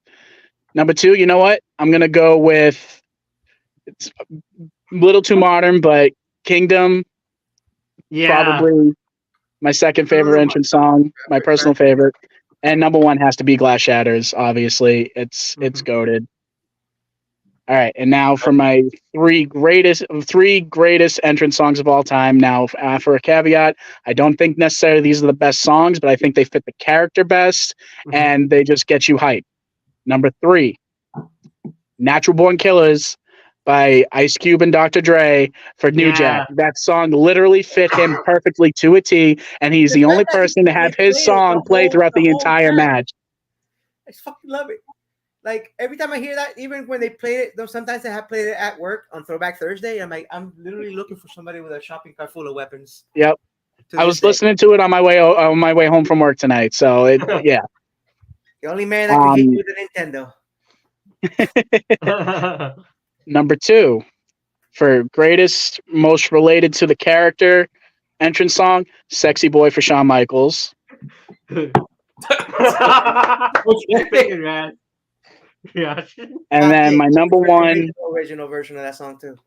I don't like the sensationals. I don't like the Sherry version. I like the Shawn Michaels singing a better version. I love it. And number 1, even though I hate him as a person. Well, don't hate him as a person. I strongly dislike him as a person. His song is iconic. It will never be. You will never not think of it when you think of him. When you think of this song, it's Real American. And to think that wasn't for Hogan originally. Yeah, that was what was it? Barry Windham and Mike Rotunda? The US Express. Yeah. Had his own theme song that actually ended up being the theme song for. Yeah, it was the theme song for Rock and Wrestling show, the Rock and Wrestling cartoon, right? Yep. Dun, dun, dun, dun, dun, dun, dun, dun, dun. All right. Yeah. I'm gonna highlight some of the comments before I go and tell you guys my list. We already know number 1's gonna be My Time Is Now. We know this. Yeah. Bro, you're putting words in my mouth. You don't know that. First off, you don't know that. Okay. Hot take. Basic thugonomics. Come on, bro. Better. you don't know that. All right. Let me highlight these comments real quick. So, GTC says Undertaker is a good version. Undertaker, the good version. I don't know what that is. There's so many. That's the fucking ministry version, but with the chanting in it. That's the good version. GTC says NWO theme. Matthew DeLuca says adrenaline in my soul. Something. Thank you. I was hoping someone would say that. In my soul, something. Cody Rhodes. Harlem Heat theme. I like that, but I think more associate that with Booker T than I do with Harlem Heat. Exactly. The Rock 2000. Okay, that's the which one? Oh, yeah. Triple H, Motorhead game, honorable mention, Rock's theme, and Undisputed. You know what? Honestly, as for Triple H, real quick, I think My Time was a better theme for him than Motorhead. The game was. Oh, that's a hot. Really? I love. Don't get me wrong. I love Motorhead, and I love that song. But when I want to listen to a Triple H song, I'll listen to My Time before I listen to the game. Rez's top 5 will all be Cena songs. Okay. Yeah, we'll have the prototype. We're gonna have. That's not true. Ruthless aggression. It's not. It's not. You guys are wrong. It says Cult of Personality is one of my favorite Rock songs. That would have been Cult of Personality would have been my number 6 if we expanded the list. Matter of fact, that was my when I was Matthew DeLuca says young, no my favorite. Order, Edge, Meaningless, Cody, Kingdom, CM Punk, Cult of Personality, Shinsuke, Current, and Jericho, Judas. That's a good list. All good, man. Super facts. Jimmy does it, man. Hey, another honorable mention. ICP, do it. Yes, bro. No, wait. The Oddities theme song, fucking great. Sexy Boy, anymore. Anywhere. By the way, again. Not my favorite song, but it fit his character perfectly. All right, you guys ready for my list? Yes. My time is now. Number 1. I'm gonna do 5. From 5 being, I'm gonna rank them from 5 to 1, 1 to 5. Okay. Okay. Number 5, the NWO Wolfpack theme. That would have been on my long list. Like I don't care if you watch pro wrestling or not. I prefer that over the NWO original theme, by the way. But that's me. I was always a Wolfpack guy. Me too. Like that's for sure gonna take it. And I didn't even watch WCW like that. But the fact that they had that song and they all came out to that shit, and then we had the red face, fire. Okay. Number 4, the Undertaker Ministry theme. Okay. With or without the chanting. With the chanting. Yes. That theme right there is such an ominous and scary theme of Undertaker. I get it. Like the gong, is very iconic, but there's just something about that theme and that era of Taker that is just very, very. The closest we come to scary. You want me to do the eye? I'll do the eye. Rez, if we have time left after you're done, can we do honorable mentions? Because there's 2 songs in particular that I want to mention. Yes, but Phil has something he wants to show us. Oh my God! No! Don't! Get away from me! I don't have the gong, Satan. I don't. I did Undertaker eye. I can do it. All right. Number 3, and like Uncle Lou said, he's a fan of all versions, but this version really spoke to me, man. It's the Rock theme from the WWF Volume 4. I think that was late 90s, early 2000s. Yeah. There's just something about that version and that tone. Don't get me wrong, all of them are electrifying, no pun intended. But they all have that version has a specific. It touches my soul. So. Don't lie, that pun was fully intended. Don't you dare lie. It was fully intended. By the way, if you like obscure versions of the themes of your favorite themes, actually WWE under Spotify, or probably they do it on Apple Music as well. They have what they call Uncaged mixes. Yep. Oh yes. There's a lot of good nuggets in there, like Luger's freaking WWF theme, The Rock's. I need a hero. I think the late one before he jumped back to WCW. That one is number 2. Okay. Glass Shatter, Stone Cold Steve Austin. Okay. That song is. Okay, so we all know what number 1 is. You don't know what number 1 is. Just say it. Just say it. You don't. Just say it. I had a feeling. Number 1 thing. John Cena sucks. The time is now. Oh, Time is now. my time is now. What a shock! Your time is up. My time is now. All right, because y'all can't see me. My time is now. It's a franchise. Okay, that's my number one for obvious reasons, obviously. But you can't tell me that if you heard that song anywhere, you would not be able to associate that with John Cena. Tell me. Oh, of course. Yeah, because I was chanting John Cena. When you have a theme song, you can easily associate it within the first 5 seconds of the That's song. what makes a great theme song, honestly, though. Exactly. Like the glass. Yeah. When you hear the glass shatter, you already know. Oh, it's Stone Cold freaking Austin. Mm-hmm. When you hear the gong, you already. Oh shit, it's the Phenoms. When you hear the if you smell, you already know it's The Rock. When you hear things like that within the first 5 seconds of the song, you know that shit's iconic. So, what about its Comcast? I think of The Rock when I hear it's Comcast. Okay, yeah, you have to listen to like a full minute before you hear him say that. You just gave a free idea to Comcast when it comes to advertising, right there. Now, I want to dedicate some time to the honorable mentions. So I'll kick mine off. I have 3. Okay. In no particular order. Oh wait, no. First, my top 3. My top 3. The Rock. Okay. 3. Stone Cold and John Cena. Okay. Of course. My top 3. But my honorable mentions are WCW Goldberg theme. Okay. Mm-hmm. I Walk Alone by Saliva, Batista's theme. Yep.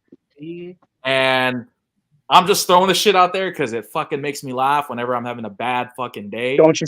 You better not say you better not say mine. I'll kill you if you say mine. The Brother Love theme. Okay, good. Fuck you for bringing that up. But all right. I love you. You can't tell me that song is not going to put a smile on your face no matter how shitty of a day you're having. If you hear that shit, you are just going to fucking laugh. I agree with that one. Agree with that one.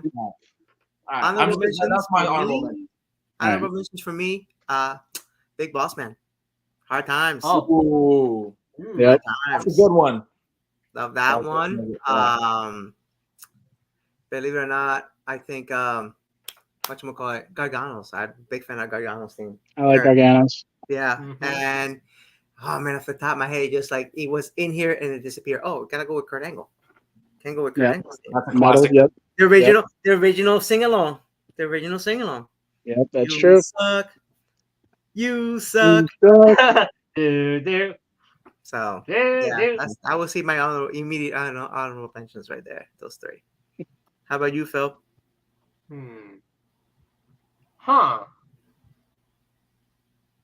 Tough ones, right? There's so many. Yeah, there's so many. If we're talking about a female top 3 theme song, I'm gonna have to go with Asuka. Asuka's good. I like Asuka's. Good one. Asuka's Britt good. Baker, and I would say Io Kai. Okay. All right. So my honorable mentions. Firmly number 1 honorable mention, and I'm pissed at myself that I didn't think of it while I was saying my actual list. It's Ass Man for Billy Gunn. Yo, how are you gonna put that over Billy and Chuck? No, I mean, because it's Ass Man. That was reused, by the way. Billy and Chuck's theme was reused later on. Yeah, it was used by Rico, right? Rico, and then I think was it Michelle McCool? I think somebody else, one of the ladies, one of the divas used it later on too. I don't know. So oh my god. my number 2 honorable mention is Jive Soul Bro. Yes. And then if we're limiting ourselves to 3 honorable mentions, because otherwise we'll be here all night talking about entrance themes. Oh my goodness. I mean, like I said, 7 hours worth of music. Yeah. Yeah. Tommaso Ciampa's current song is my 3rd honorable mention. Oh, is it with the heartbeat and No One Will Survive? I love that song so much. That was my ringtone for a very long time, and I only recently changed it. Okay. How about? Oh, is that your list? Yeah, that was it. Honorable mention. What about? We did 3. I was sticking to 3. I could go on for hours about wrestling theme songs. Exactly. I can too. Trust me. I could go on. No too. one said voices, by the way. Randy Orton. I was about to say no Randy Orton themes, like no voices. I have voices in my head. I like I can't remember the name of the song, but his original or his song after Evolution. I have it in here. Hang on. No, don't play it. I can't. No, I play it. I'm trying to find what it's called. I'm trying to find. Now listen, we'll do what ECW did. It's ambient noise. It's ambient. Yes. Wow. Honorable mention for my songs that fit the character perfectly. Fucking Enter Sandman. Oh. The best thing I love of all time, right there. Oh yeah. Watch ECW One Night Stand 2005, the unedited version. I was just about to say, bro, Gangrel's theme. Ooh, the Brood theme, amazing. That's a good one. That's a very honorable. That's a very good one. A couple years ago at SummerSlam, by the way. Oh, you got to see Brood Edge?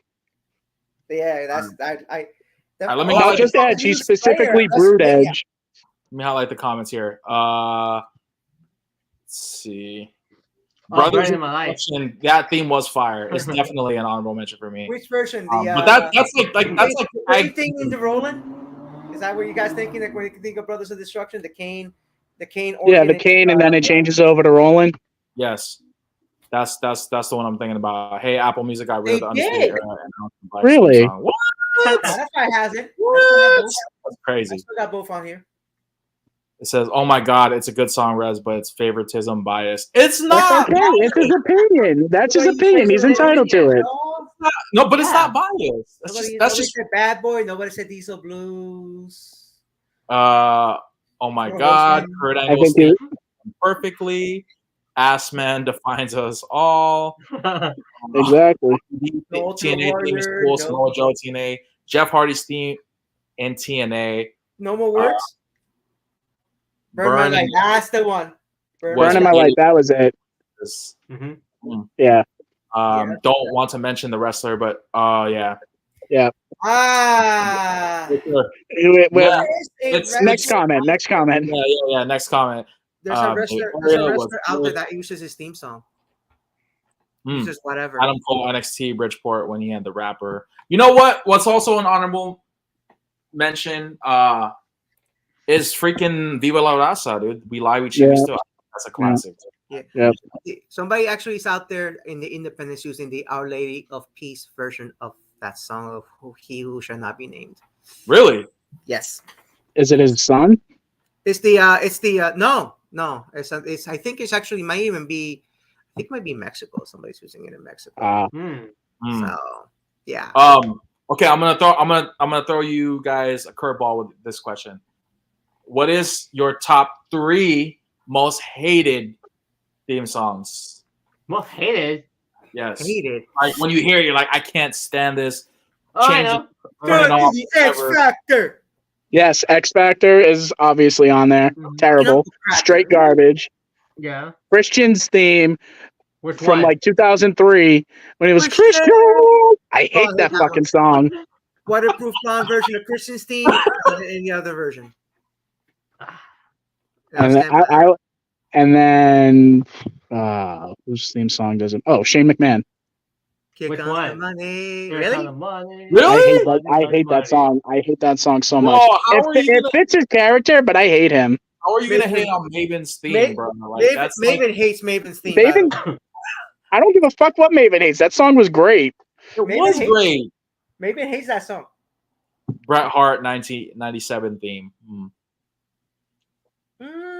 No, that's revisionist history because the one they've been redoing when he came back to WWE about 13, 14 years ago. They redid they remixed his theme, and apparently, I guess the early days of WWE Network they replaced the classic Hitman theme that was on the first WWF CD. I think it was called Full Metal. I think it was called maybe the album. They replaced that theme song with the remix. And no, I'd rather take Danny Neidhart's version before I take the remix Bret Hart version of the song. I don't think so. So, but yeah, wait. No, I'm changing my number one. I'm sorry to all the Christian fans out there. I'm a Christian. Wait. No. You're gonna agree with me when I say it. Right to censor. Oh God! You took it right out of my freaking mouth. Damn you! Why did you? Right to censor. How you feel about what's his name's theme? Hey, hello. What up? Big Slim in the building. What up? Dude, as soon as I logged on, can y'all hear me? Yeah. I can hear I was like, oh shit, it's Rez is live tonight, and it's about wrestling, and I go over to it, and you motherfuckers are theme music. I was like, oh my god, I got to get on quick. I've always been a big theme nerd, man. Like I had an uncle, a guy that was dating my Aunt Melanie back in the day. And he was a cameraman for the WWE, and he used to sneak WWE themes and get them recorded onto cassette tapes and give them to me. Nice. Oh, wow. That was long before you could, stream, steal them. Put it against a TV to record the themes. I know. Yeah, dude, I did that too. I used to pray that there was like stuck in your head randomly, like you'd be like doing whatever you're doing, and all of a sudden a wrestling theme just pops in your head for no reason at all. That's Shelton Benjamin's theme for me. Yeah. Currently, for some reason, Chris Statlander's theme just pops randomly in my head. I'll give you my 3 most hated, and then Slim, I'll let you go back and then pick your top 5. Yeah, I gotta start thinking then, because man, I'm 47 years old, so I go back to the 80s.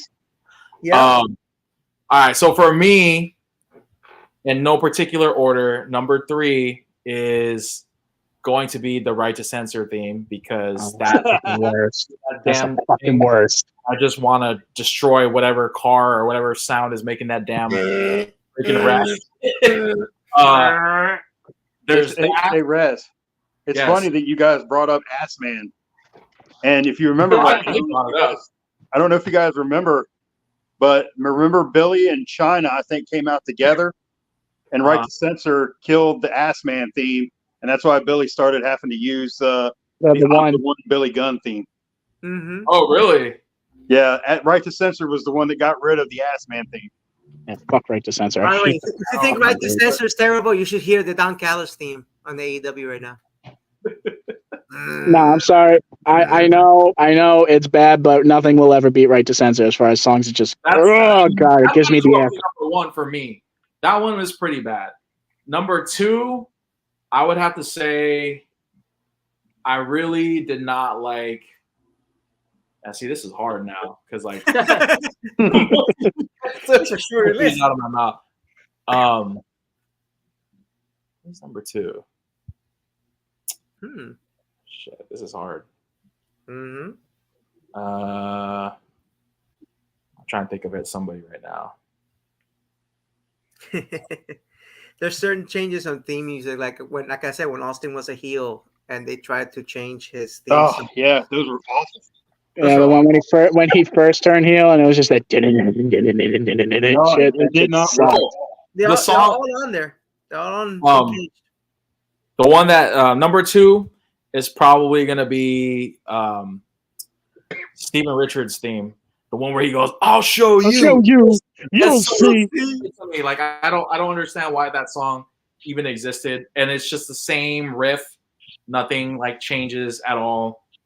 That's definitely up there. It's funny because he was also part of Right to Censor. Oh, another one that I can't stand. It's me. It's DDP. Really? You don't like DDP's theme? I like really? DDP's theme. Considering, I'd rather take the rip-off Smells Like Teen Spirit over that. Wow. Matter of fact, it ruined Nirvana Smells Like Teen Spirit for me, because every time I hear it, I go, another bad one is the American Males theme song. American males. American males. Top-notch WCW theme right there. I would say that, and then my number 3 is this is actually from the 80s, but it was Earthquake and Typhoon's theme. Like I just didn't like that theme at all. Oh, I'm surprised. Dude, I watched the backstory to John Tenta, Earthquake. Dude, that sumbitch, he was a legit sumo wrestler. Yep. Mm-hmm. Really? He was legit. John Tenta, by all intents and purposes. Actually, like it's a toss-up between that and the Big Show's theme. I just wasn't a fan of the Big Show. What? Oh, come on, man. I was just not of it. Every time I hear that theme, I just think of The Rock going, "It's the big slow," and he's just walking the song. That's all I can think of when I hear Rock. He ruined it for you. Yeah, remember when the Big Show was using the Mac 10 theme? Yes. Yeah. I remember that. Yeah. That and what else? The other one he had another version of that song too that he used for a couple times. I don't remember. Mm-hmm. Can't remember that one, but it's on. I think it's on Roof. Was it Ruthless Aggression? That was on? Like, oh no, it was the first heavy metal version album, not the one that came later on that had This Fire Burns and stuff in it. That had the one that had Glass Shatters by Disturbed in it. That's the one that he used for a couple times. Heck, Saraba did a Jericho theme in that album. They did.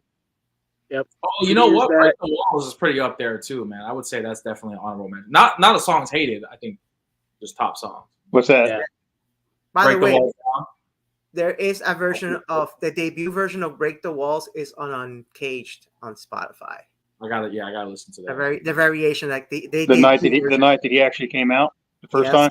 Yeah, when he started doing the Y2J, is in there and stuff like that. I think they were definitely. What was that? August 9th. I remember because it was my sister's birthday, 1999.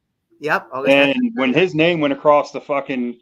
That crowd. Went across the Titantron, dude. That place came unglued. I'm not the only one that feels that way too. I told you. All right, what's your list, Slim? Your top 5 best entrance music. Oh my god, dude! It would end up probably. I know Hogan's gonna be number 1. Hey, dude, I don't know if I can pick some, dude. I would just sit here and I would just get in the conversation with you guys and just agree to disagree, and. Well, this is your list. I have some particulars that I was really a fan of, man, when I was a kid. Go for it. Like, I mean, in SummerSlam '88, when the first SummerSlam, when the Powers of Pain had a theme song, and they came out and beat the shit out of the Bolsheviks, like, I was a huge fan of that theme. I was only 12. I was a huge fan of that theme. Same night that the Warrior beat Honky Tonk Man, like both of those themes. Like, nobody mentioned Warrior's theme song. Nobody mentioned $1 Million Man's theme song. Oh yeah, I don't like Warriors theme music. It's funny. Warriors theme music gives me the. I don't know who brought up Shane, but you know who sang his song, right? Adam brought that up. That's Naughty by Nature. Is it? Yeah, it's Tretch and Vinny. Damn, bro. I didn't know that. You hating on Naughty by Nature? What's wrong with you? I'm not hating at all, dude. I was a fan. No, I'm hating on Naughty by Nature. What's wrong with you, Adam? I hate that fucking song so much. Dude, I was 15 when OPP came out, so I was definitely a fan of Naughty. How old are you, Slim? 47. 47. I'm a year younger than you, so we're about the same time. So, okay, so what is it? Do you have a top 5? Did anybody bring up? Now I don't know if this would be my top 5, but I think it's weird, and especially with Lou wearing CM Punk, and the rumor that I guess he got denied by WWE today or something like that to go back. But, I mean, I would have never imagined in 87, 88, 89, or whenever, listening to Living Color, Cult of Personality. I mentioned actually. And it ends up being one of the badass themes, in my opinion, ever. He started I would have using never imagined as a wrestling fan that would have ever been a wrestling song. I mean, I saw Hogan in 06 in his last match in Boston. Real American, had my fucking hair on my neck standing up. That was crazy. What else? I saw DX. I've heard DX live. That was pretty crazy. It was actually kind of funny. I know I've heard you guys bring up some of the Kane. They had the Kane versus Kane deal that night. Oh, yeah. It was so bad that, that you could hear a pin drop, and the guy behind me screams, and the whole fucking place laughed. I bet Kane wins. And the match was so bad that ended up. That's up there with Adam Cole versus Adam Hangman Page. Let's go, Adam. I mean, obviously, my time is now by Cena. It gets the crowd going. But I mean, if I'm biased, I'm definitely Basic Thugonomics. I've always loved that thing. I respect. Did anybody bring up Saliva's version of "Get the Tables"? I did. I brought up "I Walk Alone" by Saliva. Yeah, well, that's Batista. But dude, when that fucking would go off, and And then they briefly used Power Man 5000, which is Zombie's brother. Yes, they did. They briefly used that. The Dudleys. Demolition, always been at the top of my list. I brought that one up. That one's one of my favorites. Yeah, Rick Derringer, who did Real American for Hogan, for a lot of people really don't know this, but that theme actually was used briefly by Mike Rotundo and Barry Windham. Yep.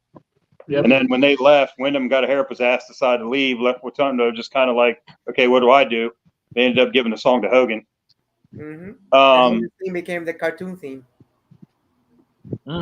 Oh yeah. Hogan's original theme, for all the rock and wrestling thing. Yeah. We got 5 minutes on this one, guys. We'll move on to the next topic. Wow, I got an ex-girlfriend trying to call me. That's gonna be a no. You want to hop back? Yeah, the ex are calling. Yeah, I definitely didn't expect her to call. Good timing. Especially considering I just got dumped by my other girlfriend. Jesus Christmas. What? You already know the story. See, I told you I was a red flag. Not wearing. Oh, don't wear your stuff. What about when Nash turned heel as Diesel? Diesel's theme.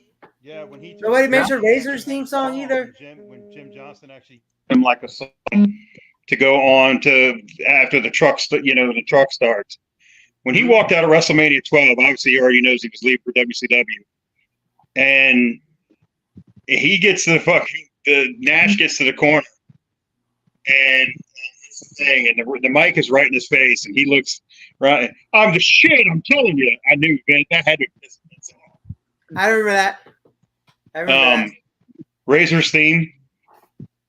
Scott Hall. Like apparently, I guess there was a song one time I saw, or an interview one time where, I guess Nash was talking about, like Scott was like he wasn't happy. Something wasn't. When they were trying to figure out his character, and Nash was like, "Come on, man, you got it made." He goes, well, "What do you mean?" He goes, "Dude, your theme song alone."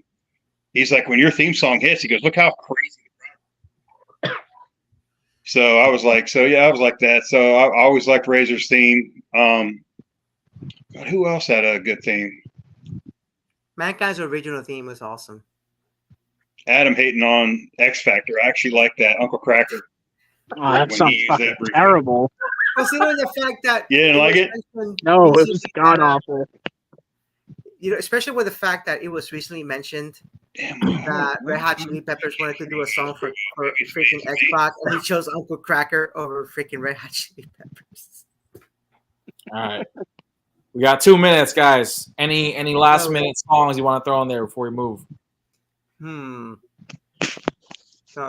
Songs I hate. I'm trying to hear y'all. Hakushi's song is terrible. Hakushi. That one's like a typical. Yeah, you don't remember Hakushi? Hakushi's like a lot of like same thing with Yokozuna's. Yokozuna's is terrible too. Like it's just so. No, don't talk. No. Oh no! Yokozuna him perfectly. No, yeah.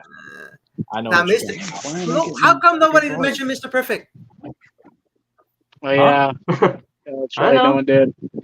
That was the perfect theme song. No pun intended. Totally pun intended. That was another good one, man. Like I said, I have 7 hours worth of wrestling themes in here. The Shield. Ooh. Which one? Sierra, Hotel, India, Echo, Lima, Delta. The other one's I call with Roman Reigns. I used to call that with Roman Reigns. Again, Wild Thing.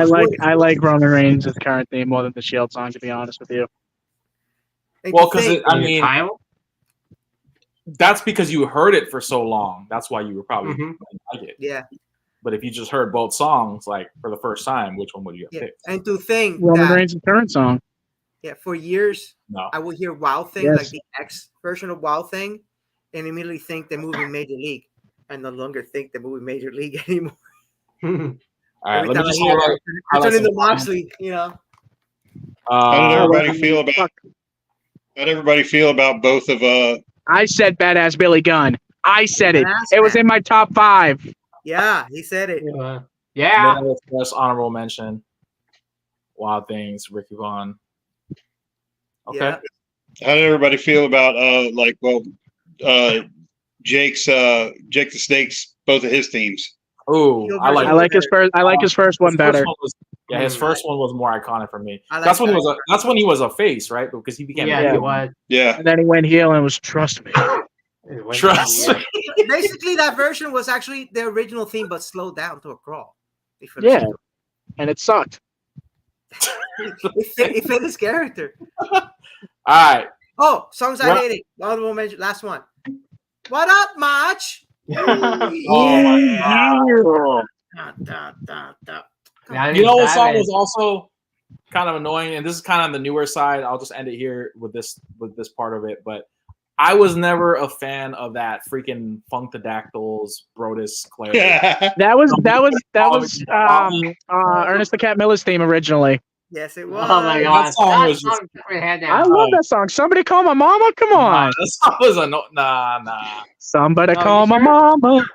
Somebody call my mama. I'm mad that AEW hasn't dropped whatchamacallit's theme song.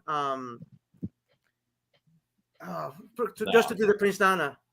I have to do it. Daniel Garcia? No. The Daniel Garcia is this. The Prince, whatchamacallit? What's his name? Jake Garcia? I'm surprised I haven't dropped Swerve's theme song so I could do the Prince Nana. Okay. We gotta move. We gotta move on to the next topic here, guys. We have obviously we spent an entire segment just dedicated to talking about theme songs, but with theme music and entrances come matches.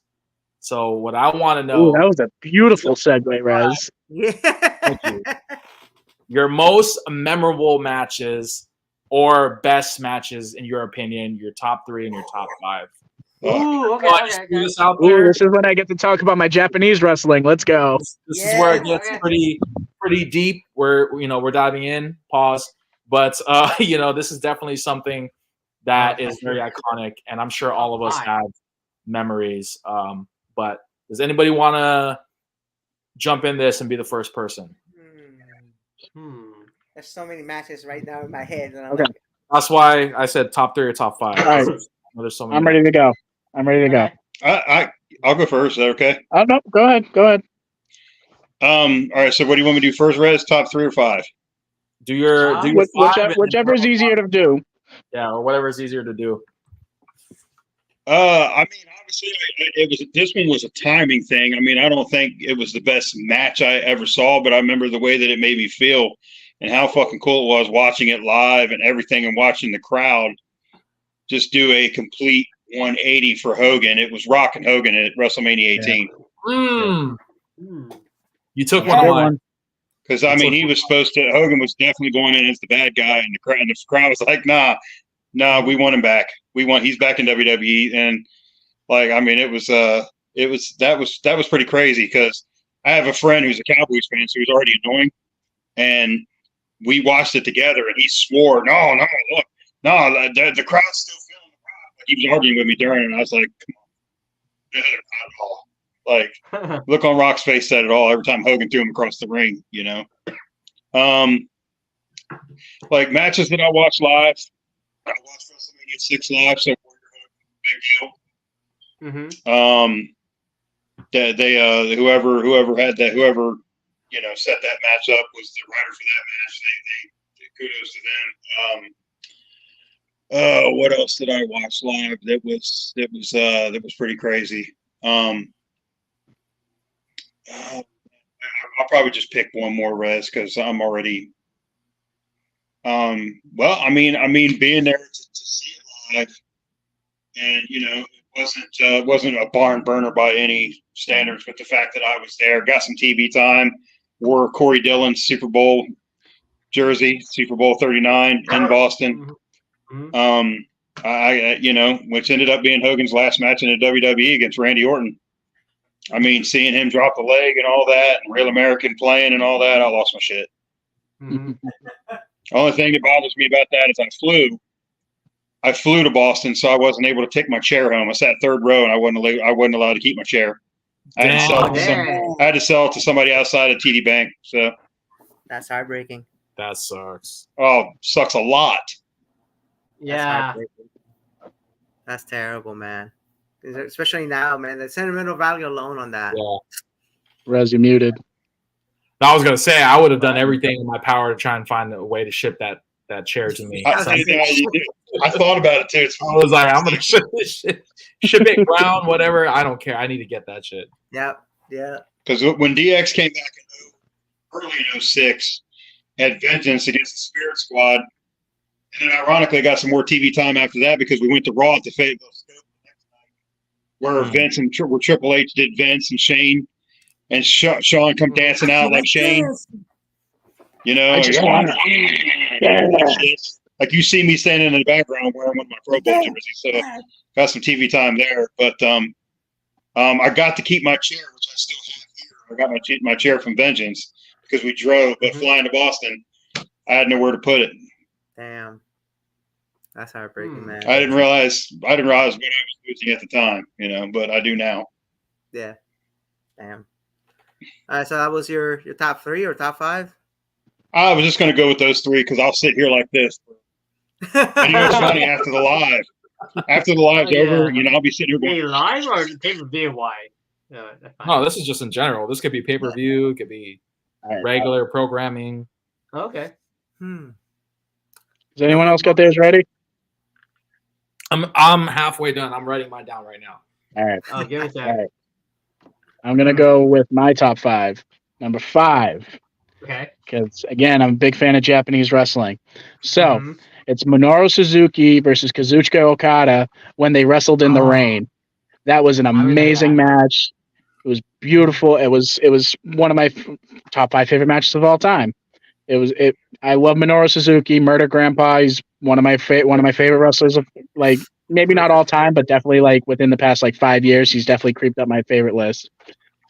All right, number 4, Samoa Joe versus Kenta Kobashi at Ring of Honor. That is a spectacular match. That's one of my favorite, like, just like beat the fuck out of each other matches. Number 3, Usos versus the New Day, Hell in a Cell.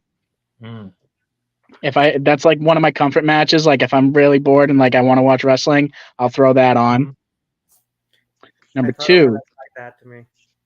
WrestleMania 26, Undertaker versus Shawn Michaels. You prefer that over 25? I prefer that over 25. And then number 1 is Bret Hart versus Stone Cold at WrestleMania 13. I Quit match. Greatest WrestleMania match of all time. I don't care what anyone says. No offense, Slim. WrestleMania 3, Ricky Steamboat versus Macho Man. Great match. Top 5 all time.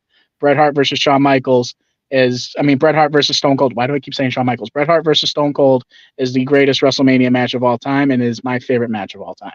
Well, if you just said the Iron Man at 12, that was, that one, no. See, I used to love that match, and then I watched it again recently, and I'm like, fuck, this is boring. It aged like milk, unfortunately. And I can do honorable mentions. I can get more. But WrestleMania 13 definitely worked out for Steve. Got him a T-shirt. Remember the T-shirt that he had the next year after Bret had already left? Steve had a picture of himself on the back of his shirt bleeding out from that match. Blood from a Stone shirt. Yep. I used to have that shirt. Yep. So that's my top 5. If we do honorable mentions later, I got a few more I can run into, but right now that's my top 5. BT Dub, I wish the WWE would bring that shirt back. There'd be no way in hell it's gonna happen, but I wish they would release that shirt. I will buy it day one because I had that and it was too big. I sold it because it's too big. It was a 2XL, and I can't fit into a 2XL. But the first blood shirt. It was Austin 316, kind of like bloody, in the back said blood from a stone. Yep. Oh yeah, I couldn't remember what the back said. Yeah, blood from a stone on the back. A bloody mess on the back. Yeah, that one I regret selling, and I regret not buying the Austin one that he wore through summer '98, which was the skeleton flipping off. Yeah, in the front it said "Back to the Bones" with a Z. They Homage re-released it, but he does the fist. He doesn't do the middle finger. Yeah, kind of ruined it for me. As far as matches go, damn, that's a tie between the 2 dog collar matches CM Punk's being involved in because I love the Samoa Joe more, the Samoa Joe versus CM Punk match more. I don't know, man. And that MJF one was. I think to me that MJF one is more presentation than anything. I love the fact, like I always wanted Punk to come back with AFI. So when I heard AFI, yeah, I freaked out. Like listen, if you would have told me 10 years ago, I would hear in a 16-month span, I would hear AFI again, Final Countdown again, and Seek and Destroy in a 16-month span, I would have laughed at you. And I got to hear all three. So that's, but I don't know. I think that's A and B within that.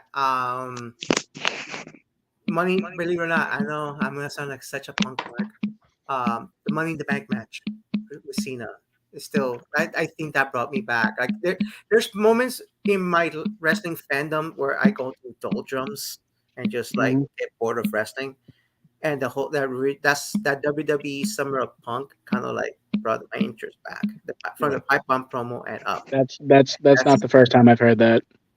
And because I gone through that, like even like during the pre-attitude era, like New Generation / like WCW, I went through those doldrums as well during the New Generation era, and I think NWO kind of brought me back a little bit, kind of that, and then early Austin, obviously. So that Money in the Bank match has to be up there. The Rock Austin match, WrestleMania X7. Mm-hmm.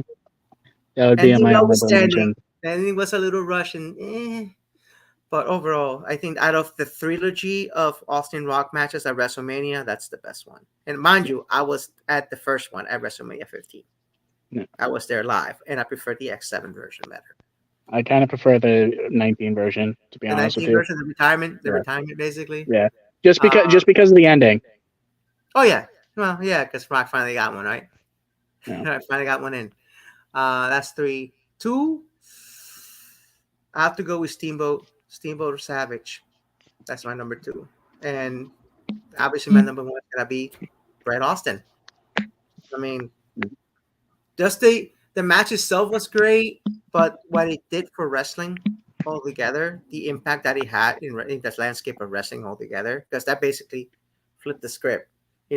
Austin was still the bad guy to that match, and that kind of flipped the script from there on out. So, I mean, that's another part of the conversation within the topics that I have to discuss about Austin, but that gets later. But that's my 5 right there. All right. Follow the list. Yo, where'd Slim go? He left? I think he's having connection issues. Almost done. What about you, Phil? You have it? If not, I can go. You can go first. I need to finish one more.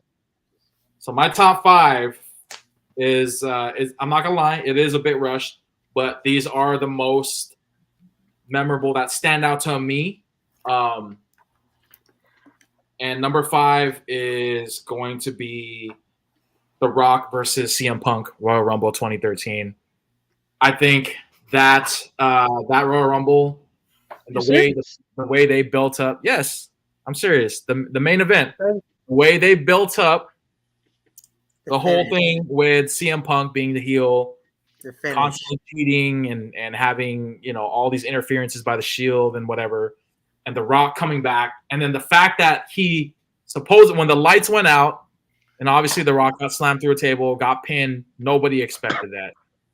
Nobody also expected Vince to come out and be like, "No, like we're restarting this match. This match is going to happen again." And then the fact that The Rock won was like, I felt like a child again. Like I felt like a kid. I hated the fact that we never got another Rock Punk match because that left a bad taste in my mouth. The finish of the match did.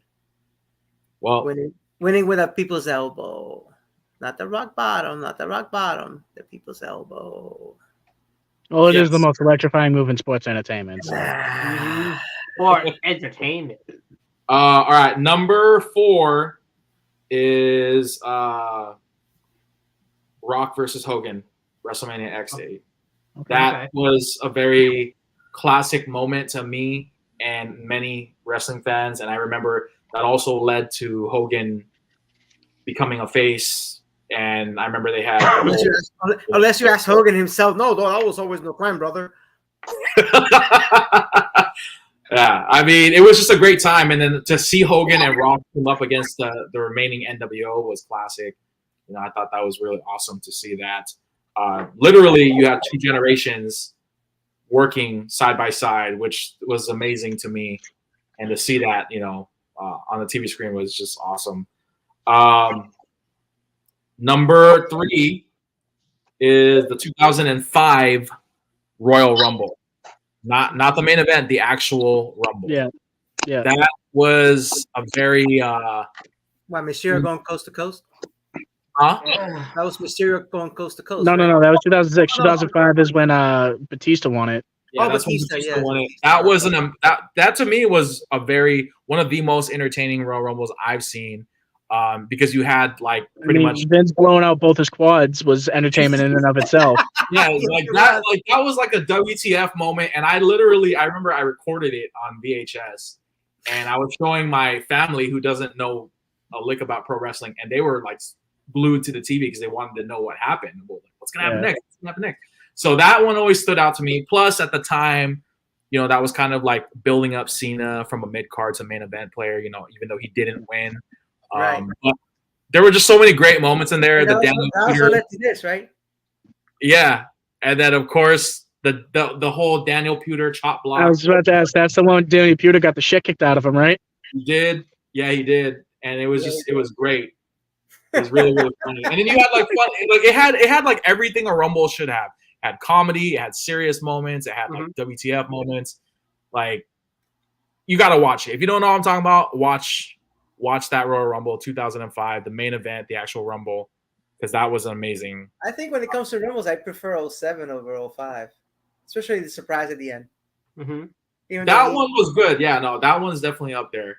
But wait, 07 is that when? That's when Undertaker won, right? No, that's when Cena popped out. No, that's 08. Oh, was it 08? Yes, 08. I was gonna say that, but then everybody's gonna be like, "Oh, that's biased. Rez is biased. He's gonna pick that." Of course, he's gonna pick that. No, but objectively, that's just a good Royal Rumble. I mean, you had Piper and Piper and Snuka come out. You had Triple H going from like what 1 or 2 to the final 2. Yes, it was a great Rumble, and of course, you being the Cena mark you are, of course. I'm not saying it was bad. I'm just saying 2005 always stuck out to me, man. Even though I love how the finish of that match was everything was just a complete accident. Everything. Vince blowing out his quads is one of the funniest things. Was not supposed to happen. Cena was supposed to lose that match. They both fell out at the same time because Batista fucked up. Yeah, he botched the power bomb, and then also that led to a lot of big main events for WrestleMania too. Didn't Kurt Angle have a match against Shawn Michaels that following Mania?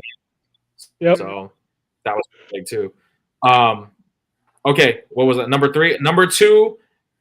For me is Rock versus Brock SummerSlam. That 2002? match, 2002. Yeah, that match threw me off by guard.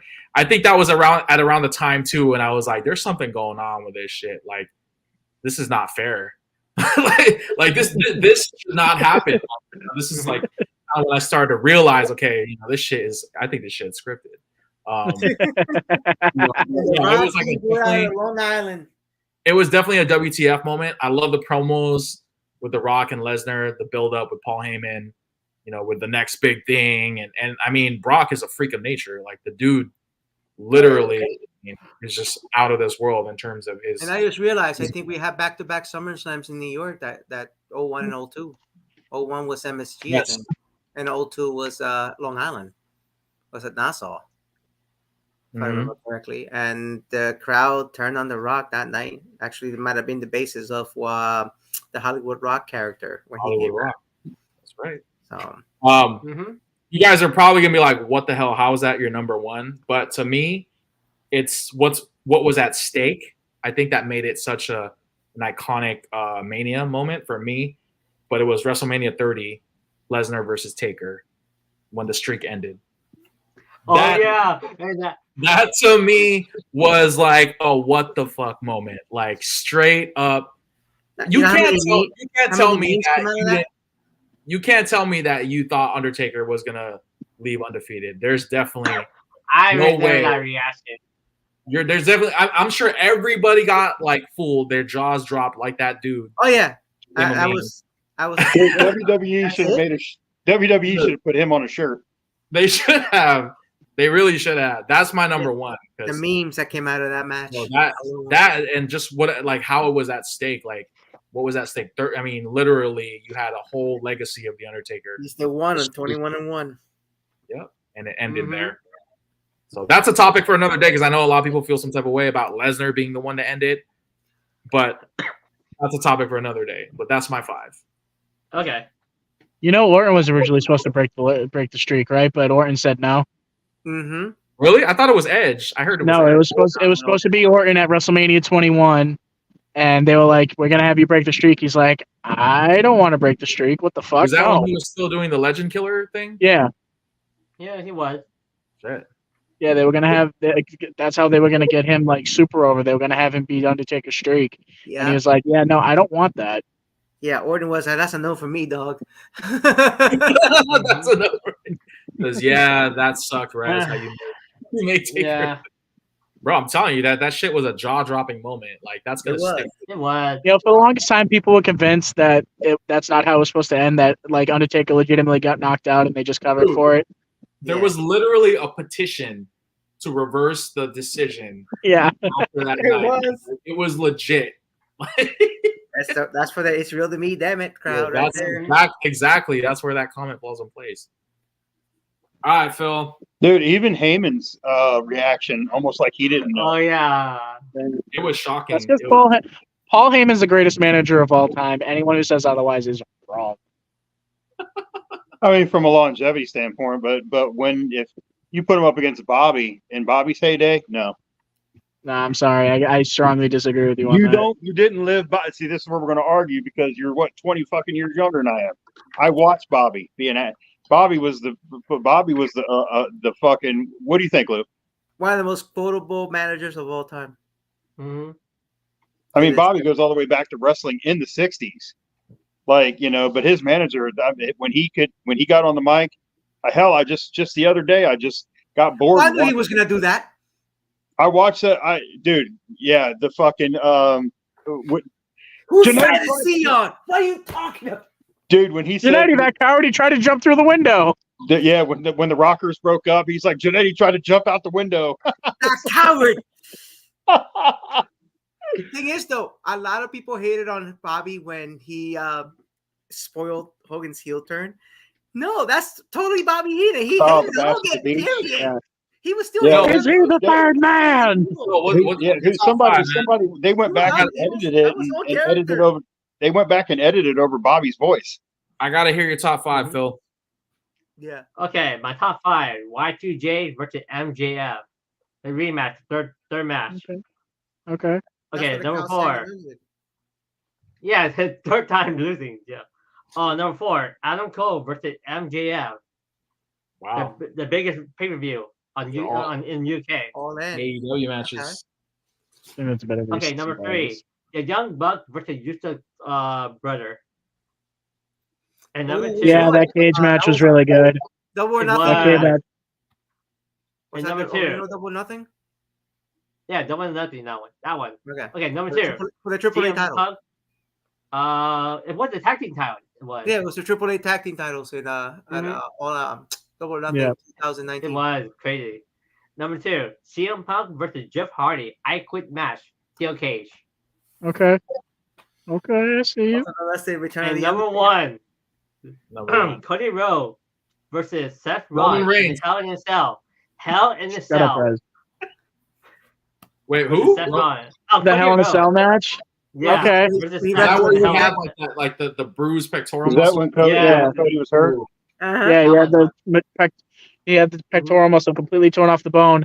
He went to the doctor. He was like, "Can I wrestle this?" He's like, "Well, I mean, you can't do any more damage to it, so fuck it. Why not?" Yeah, right. Oh shit. Dude, the respect that he got right there just for doing that. Okay, crazy. My top 3: CM Punk versus John Cena in Money in the Bank. Okay, number 2: Brian Danielson versus Kenny Omega for the title, but the time limit 60 minutes. Oh, that was the Winter's Coming. Yeah, I was in the hospital for that one. And then my first one is Cody and Goldust versus the Shield for their tag titles. Wow. Yeah, tag titles. Seth Rollins and Dean Ambrose.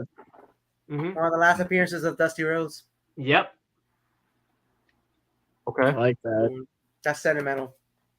It was. That's a big sentimental one right there. Has anybody honestly, if we're going for sentimental, then like I'd put Cody Rhodes versus Dustin Rhodes at All Out. Oh, that one too. That one's good too. Yeah. That? No, that was Double or Nothing. Original. Was that Double or Nothing? Yeah, that's Double or Nothing. Yeah. Either way, that's one of the few times where like a match has like got me a little misty eyed. I'm like, dude, this is fucking amazing. Cornette, I think Cornette's ruined his legacy a lot in the last couple of years. The way he just speaks like an old man yelling at clouds when it comes to pro wrestling. He kind of have any of you guys ever been out and about randomly and ran into wrestlers? Unfortunately, I've got two. I've been to hotels. I've been to hotels where they've been staying. Rumble 92. Like case in point, when Scott Hall tased Goldberg and the streak finally ended with Goldberg, they were here. They were at the Baltimore Arena, and then they were at the MCI Center or whatever. They were in DC and Baltimore back to back. So we know what Marriott they go to. So we went to the Marriott. Goldberg and Nash snuck in the back door. We never saw them. Scott Hall standing in the front, drunk as shit. Talked to Big Show. Talked to Rey Mysterio. Talked to Paul Orndorff. He was booking. So we got to see all them guys. But the two times that I just randomly ran into talent, I had a friend of mine. We went to Golden Corral. It's our regular Golden Corral that we go to all the time, and it's in a busy area. And my friend turns around and says, "Dude, that looks like the Great Khali." And I was like, "There's no fucking way that somebody looks that damn big and ugly." And I turned around and said, "Holy shit, it is." He walks in. He has to duck to walk in. He limbers all the way to the very end of the other end of Golden Corral. Sits down. He had some meathead, like some roided up meathead, walking with him that went and got him all of his food and all that. So we sat on the other end of the restaurant. Didn't get to talk to him, meet him, or none of that shit. Ironically, right around the same time, we saw Vanilla Ice. We met him. But the other one, he pissed everybody off because he pissed everybody off because he wouldn't sign autographs and he only left a $2 tip. So the server wouldn't. That's not heard that story. He walked right by me. He was like, "Excuse me," and I was like, "Sure." And I was like, "Wait a minute, why'd that look like Vanilla Ice?" And all of a sudden, everybody's like, "Hey, did you see Vanilla Ice?" I said, "Fuck, that was him." But the other one was we went to Jimmy's Famous Seafood in Baltimore. I don't know if you guys have ever heard of it. Jimmy's Famous Seafood in Baltimore, and my cousin and I just randomly went down there to get drunk, and we got fucking hammered. And all of a sudden, here comes all these guys walking by: Gallows, Anderson, McIntyre, all of them. They're all fucking hanging out. Next thing I know, we end up in the bar, and McIntyre. This is before he won the Royal Rumble. 3 minutes, guys. What's up, Rez? Oh no, I'm timing these segments, so. Oh, okay.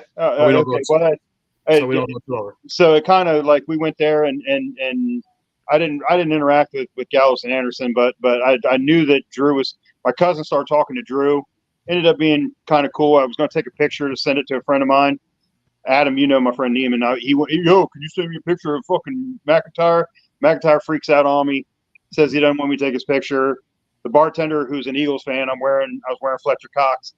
She ends up sticking up for me, and he goes, "Oh, okay, it's cool. You know, you could take my picture. My wife just doesn't, the way that you can do stuff through social media and misconstrued stuff." And I was like, "No, that's cool, man." I was like, I don't want to upset you anymore, because he was pretty pissed because I was trying to take his picture. And we were cool, shook his hand, all that. McIntyre was pissed? Yeah, he was hot. He did not want. As soon as I held my camera up to take his picture, he bugged on me. Damn. But he ended up being super cool. Like, he was like, "Yeah, it's okay. I'll take a picture with you." And I said, "Nah, but bro, we are cool." Like, I was like, a friend of mine, I just told him you were here in the bar, and I, "Can you give me a picture?" I won't even bother. He was like, "Well, it's okay. You was my wife." And then he explained to me, and he does have that heavy ass accent. And I ended up just backing away from him and letting him just chugging my Long Islands, and fucking, he was talking to my cousin. So. He should have claimed. Was this during the time though that he was like that, or was he like he was about to win the Royal Rumble, and then he ended up facing Brock? That's during the pandemic. That's pre-pandemic, pretty much. Just literally before COVID. I wonder if he was being kayfabe though. Maybe he was kayfabe. Who knows? He was. I mean, he was a heel. I felt He was a tweener at the time, though, more than anything. Yeah. I think they were starting to like. I mean, this was literally before the Royal Rumble. Yeah. He was a face in the Royal Rumble. Is that the one where Edge came back? I think the Brock Lesnar thing kind of cemented his face turn, but he was kind of like. That was it was just so underwhelming, that Mania, because of the whole like, oh, you can't have that. COVID just ruined everything for that. That was Edge's comeback at that Royal Rumble. That was that Royal Rumble, wasn't it? Yes, it was. You couldn't keep the fucking lid on that place when that Edge's music hit. Hell no. All right. I was like. So we've come down, guys, to the last topic of this evening. 2 hours and 25 minutes in this, but we went over matches, we went over theme music, we went over wrestling promoting companies. Now comes down to the GOAT, who is Christ all time. Yeet. And this is strictly opinions, guys. Obviously, we're all gonna feel some type of way about this. Different generations, I get that. But in your mind, based on everything, who is? I just had the sudden urge to go buy a Honda. You know, son, like my arm is just like really twitchy right now. Like I can't really control this. Dude, please tell me, did you guys see that? Please tell me he's not going to be in another Terminator. He's not going to be in Terminator. He is.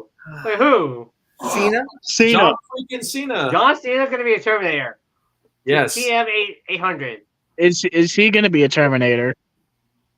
I hope Arnold. Never mind. Well, I forgot whose live we're on. I got to be quiet. Got to be quiet. I mean, I'll bet on my page. I will tell you. Here. Okay, I'm gonna give some backstory to my answer. I'm gonna start off. Okay. Obviously, we all know. If you guys follow me, you know that the GOAT, in my opinion, is none other than John Cena. But here's what irks me about this, right? We all know, like, he gets this nickname now as being the greatest of all time, right? Rewind back to like 2006. I think it was ECW One Night Stand. Yep. Where was that energy then? Tell me, where was that energy then? This is the stuff that gets me with wrestling fans, is that they say one thing and they go completely 180 after a whole, on what they say. The thing that frustrates me about this whole greatest of all time thing is that you guys know I've supported Cena since day one. Through all the thick, through all the bad, all the thin, I was there. And even with the whole Rock versus Cena thing against Mania, that I was torn because the Rock is my number 2. If you're wondering. But to me, number 1 is Cena. Mm-hmm. And obviously, I get it. He's not the most technical wrestler. His ring ability is not as unique and well-versed as other technical wrestlers like Kurt Angle and a name we shall not mention, to name a few. But his work ethic is exceptional. Mm-hmm. He is constantly doing good in the ring and out. He loves the business. Obviously, he's still currently wrestling when he gets the time to do so.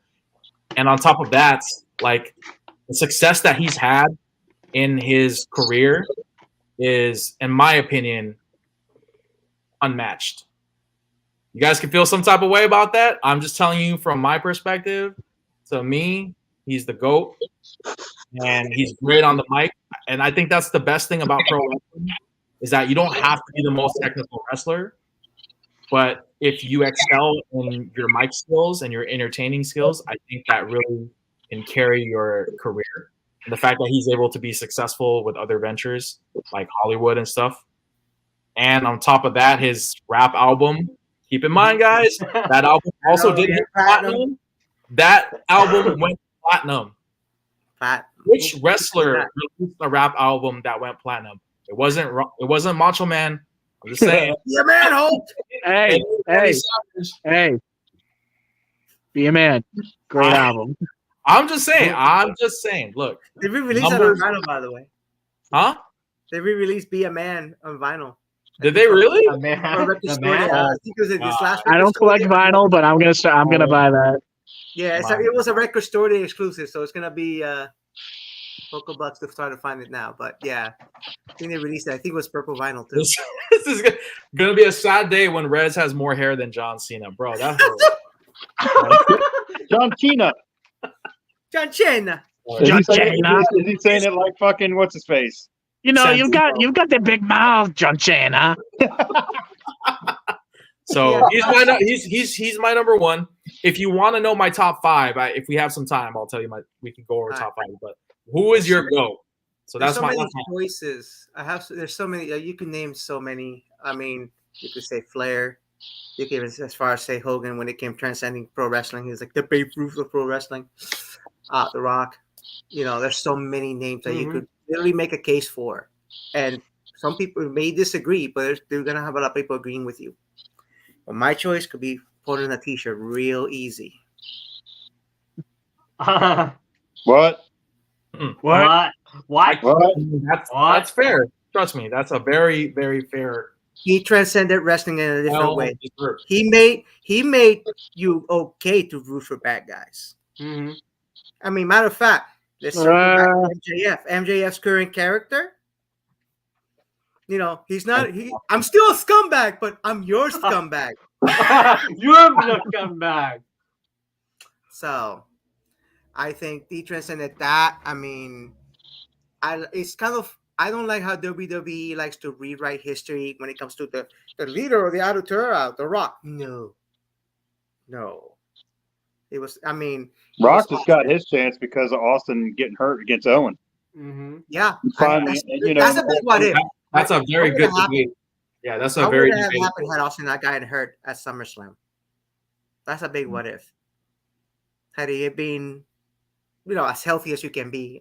But the crazy part about it is look at what kind of Austin being hurt. It made for so much fucking good TV, especially when him and Angle were working together. Yes, Angle was wearing that little hat and that. Oh, dude, they were cutting those promos when the Invasion Angle in 2001 came along. Mm-hmm. Dude, that shit was so funny, man.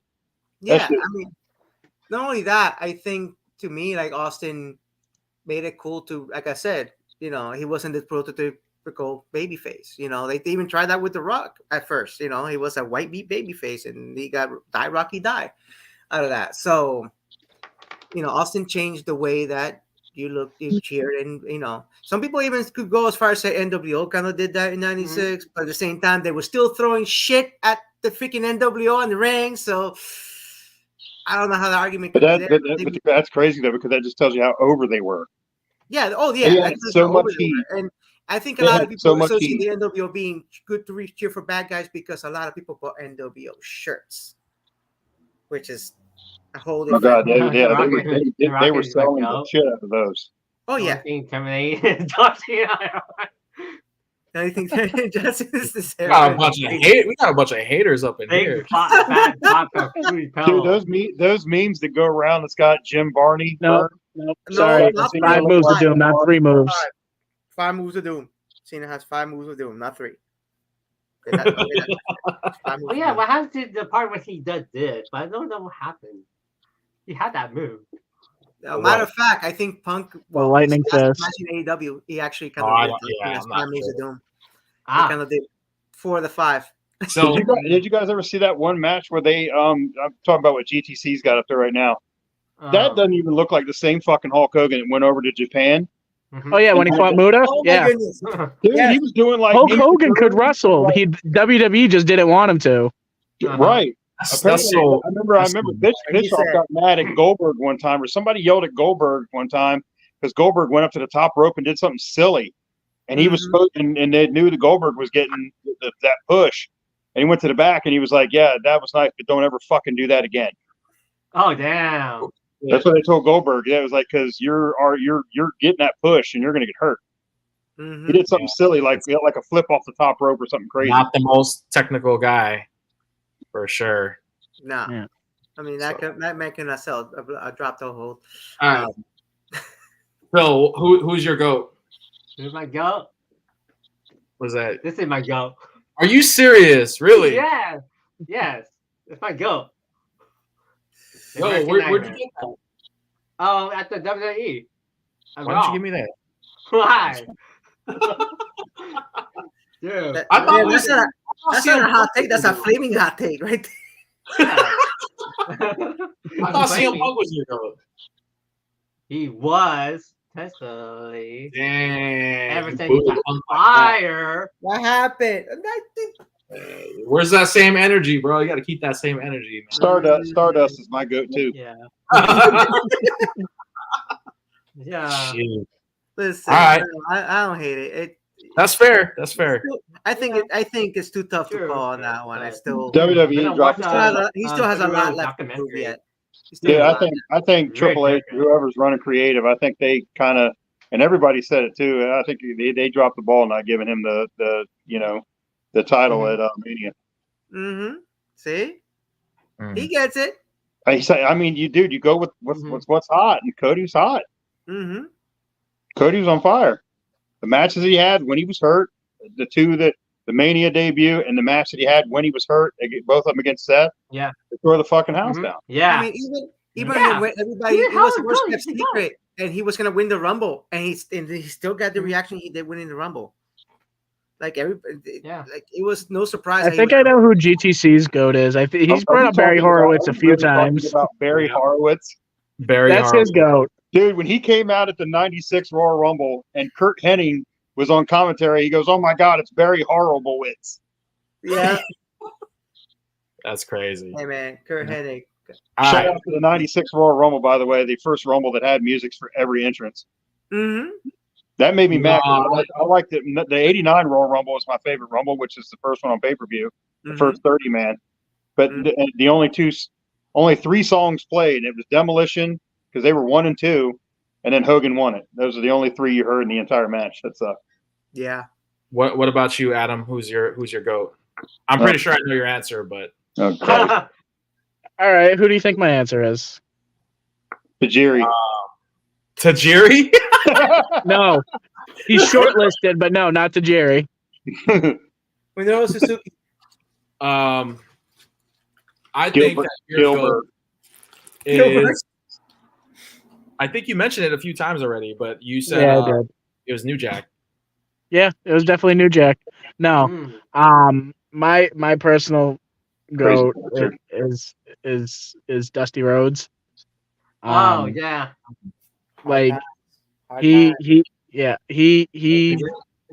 was the total package. He could go in the ring. He could talk asses into the seats. Mm-hmm. Like he's just the greatest ever in my opinion. Talk about an unconventional baby face. Exactly. Again, I've said this on a live in the past, but like he like I don't know how to put it. Like he wasn't like your regular guy. He wasn't like a bodybuilder. He wasn't really skinny. He was just like someone that was kind of like me, a bigger guy, and yet he still was one of the best like professional wrestlers like ever. No Dusty. Dusty Rhodes is my personal goat. No Dusty, no KO, no Bray. Dude, I was so pro WWE. So anything that Dusty had done before that, either I was too young or I didn't want to watch NWA. Mm-hmm. But by the time he showed up in the polka dot thing, he was so far. I mean, I lived it. He was so over, man. I mean, the Sapphire thing, the beef with Macho Man, and ironically, when Virgil turned on Ted DiBiase at the '91 Rumble, it was against Dusty and Dustin together. Mm-hmm. Father and son, and that was when Virgil turned on Ted. Who, by the way, did y'all see that shit? And I guess it's real. Virgil set up his table. McMahon's star. Yeah. Is that really real? I mean, come on. Yeah. That's real. That's legit. Oh, that's legit. He actually did that. See, Virgil, that's a man that goes out of his way to be a dick. Definitely. Dude, every time something happens, when because Virgil, I guess, he's got a lot of health issues. Yeah. Came up on him, and I swear, I feel like every time something happens, and there's a GoFundMe that's put out, Jericho is the first one to donate. That's super fucking cool. Yeah. Even DeMar Hamlin, he donated twice. One, his name was misspelled or something, and it ended up being a 5,000 and a 5,000. It ended up being $10,000 he donated to Hamlin. Yeah. Crazy. Indeed. So who is your GOAT, Slim? Because I lived it, man. Even though he's kind of the laughing stock of the right now, because everybody's talking about how he's lying and and he lies about this and lies about that, man. He was the basis. He was on the short list to be the bassist for Metallica. Dude, when I heard that shit, I was like, "Come on, Gary." He bought some Under the Giant so hard he died the next day. Never mind, it was 6 years later. Damn. And I literally just watched, the whole thing with. I guess I don't know if you guys watched the podcast where Taker was talking about, man, I just heard the Golden Goose and the tombstone. He had him with the most delicate fucking tombstone ever, and he's like, "Oh, you broke my neck, brother." Yeah, he was selling it like freaking how when Austin he's selling it like it was Owen. Dude, Hogan, I'm sitting there watching it, and even Shane told Mark in the back, Taker in the back, he goes, his neck, he was 6 inches off the ground. And just for clarification's sake, who's your GOAT? I mean, just because of what Mr. he did, America and Thunder Lips, Terry the Boulder or whatever his name was. Yeah, Terry Boulder. Yeah. But yeah, I mean, like Flair had even said, because when you hear fucking Hogan said, oh, Flair is my favorite, Flair is my greatest of all time. Mm-hmm. But Hogan, Flair has even said himself, he's like, when you go somewhere and you say, do you know who Hulk Hogan is? They don't even know who wrestling is. They don't know what wrestling is and who wrestles, but they know who Hulk Hogan is. Not everybody knows who Ric Flair is. Yep. He was like, so I think I happened to just grow up in a time where Bob Backlund, Bruno Sammartino, their run was ending. And, the pass off was Iron Sheik. And when I saw Hogan win the title, by then everybody was already on that fucking freight train, the Vince and Hogan freight train. And I rode it all the way through to 1993 at WrestleMania 9. And, and then I got to stop watching wrestling. And I remember I was channel surfing one time, and there's Hogan in black. And I was like, oh, they must have turned him into a bad guy. Stupid. And I just kept turning. And then all of a sudden the NWO was catching fire. Attitude Raw was catching fire. And all of a sudden I'm that guy that's got 2 TVs parked next to each other, and I'm watching both. And I made sure I fucking watched both of them. I might have one of them down, one of them up. And then before you know it, WCW was just shit. And then it was all WWE. But it's Austin definitely is one of the GOATs. Cena for the aggression era, Austin attitude era, but the golden era for me is Hogan. Yeah. That's well respected. Like I said, just because I lived it. I got up every Saturday morning to watch Superstars and Wrestling Challenge. When Saturday night's main event, and my dad told me, do not fucking go out into that living room. My Saturday night's main event would come on over top of SNL, and they put SNL off for a week. Mm-hmm. I remember just running out into the living room and turning on my grandfather's console TV and constantly doing this, looking back at my dad's room to see if he was watching me. and doing this and watching Hogan and Paul, Mr. Wonderful Orndorff. Watching Hogan and Andre, Big John Studd, Bundy. That's why I called Hulk Hogan the Babe Ruth of pro wrestling, because they've been better players. I mean, I don't know where he's conjuring up some of these fucking stories that I hear, and you guys were talking about Cornette. Cornette's laughing. They were just laughing their ass off on Cornette's podcast a couple days ago. Because Hogan just went on we just had an interview with Chris Van Vliet. And I'm like, oh, I'm excited to watch it, but Hogan's just I watched 10 minutes of that interview. Out of his mouth. Yeah, I watched 10 minutes of that interview. I'm like, yeah, I'm done. I was like, come on. And I want to watch it, and I can't even tell you how bad I want to go down to the beach shop, or go down to fucking Hogan's Hangout and catch some of that karaoke, just to be there, like, because that guy still is he still is that guy for me. Like, I'm 47 and he's 70, and it would be absurd for me to lose my shit standing right in front of him, like to just start marking out, as a 50-year-old, almost a 50-year-old man. But that's what he did. I will do it for him. So, I actually met Stone Cold, and I have what was that? Where'd you meet him at? Where'd you meet him at, Rez? It was Silicon Valley Comic Con, and they made the announcement that he was going to be there for one day, which was a Saturday. And it was funny because I actually had a mandatory training for work, and I didn't go to the mandatory training for work because I was like, I'm not missing Boston, so a mandatory beer taste test contest. So I ended up you had Steve Austinitis. And I remember I was like, I want to make this right. I want to make this memorable. I already know a lot of people are gonna like probably flip off the picture or something like that. I was like, great. I want something funny. What's the most funniest thing that came to mind? Was that did you already have a bedpan, or did you run out and buy one? No, I went. I straight out bought one. I went on Amazon and I was like, let's look up bedpans, and I found one for $12, and I was like, I gotta get the robe. So I went extra and I bought a hospital robe. I almost wanted to take it even further and get like a gurney, but I was like, I can't bring that into the convention. So ended up just getting the robe. Literally, as we're lining up, I'm putting on the robe, and people are just like bawling, laughing in tears because they're just like, this shit is so funny, dude. Like, dude, you made the best of it, bro. I mean, Steve knows if he's fucking famous for one thing, it might be that. Yeah. Vince stiffing up and catching that bedpan. I mean, the timing was fucking perfect. It's funny because I'll take it from here, nurse. You know, it's funny as shit because when I met Aussie, because I took the picture first, then I had him sign the bedpan, and so I come back after the line to get the autographs, and I was like asking him a question. I was like, how should have let him hit you with it. I was like, how hard was this bedpan compared to the original? And he was like, oh man, he was like, this shit doesn't even. This is heavy. He's like, but that bedpan that I hit McMahon with doesn't even come close to this bedpan.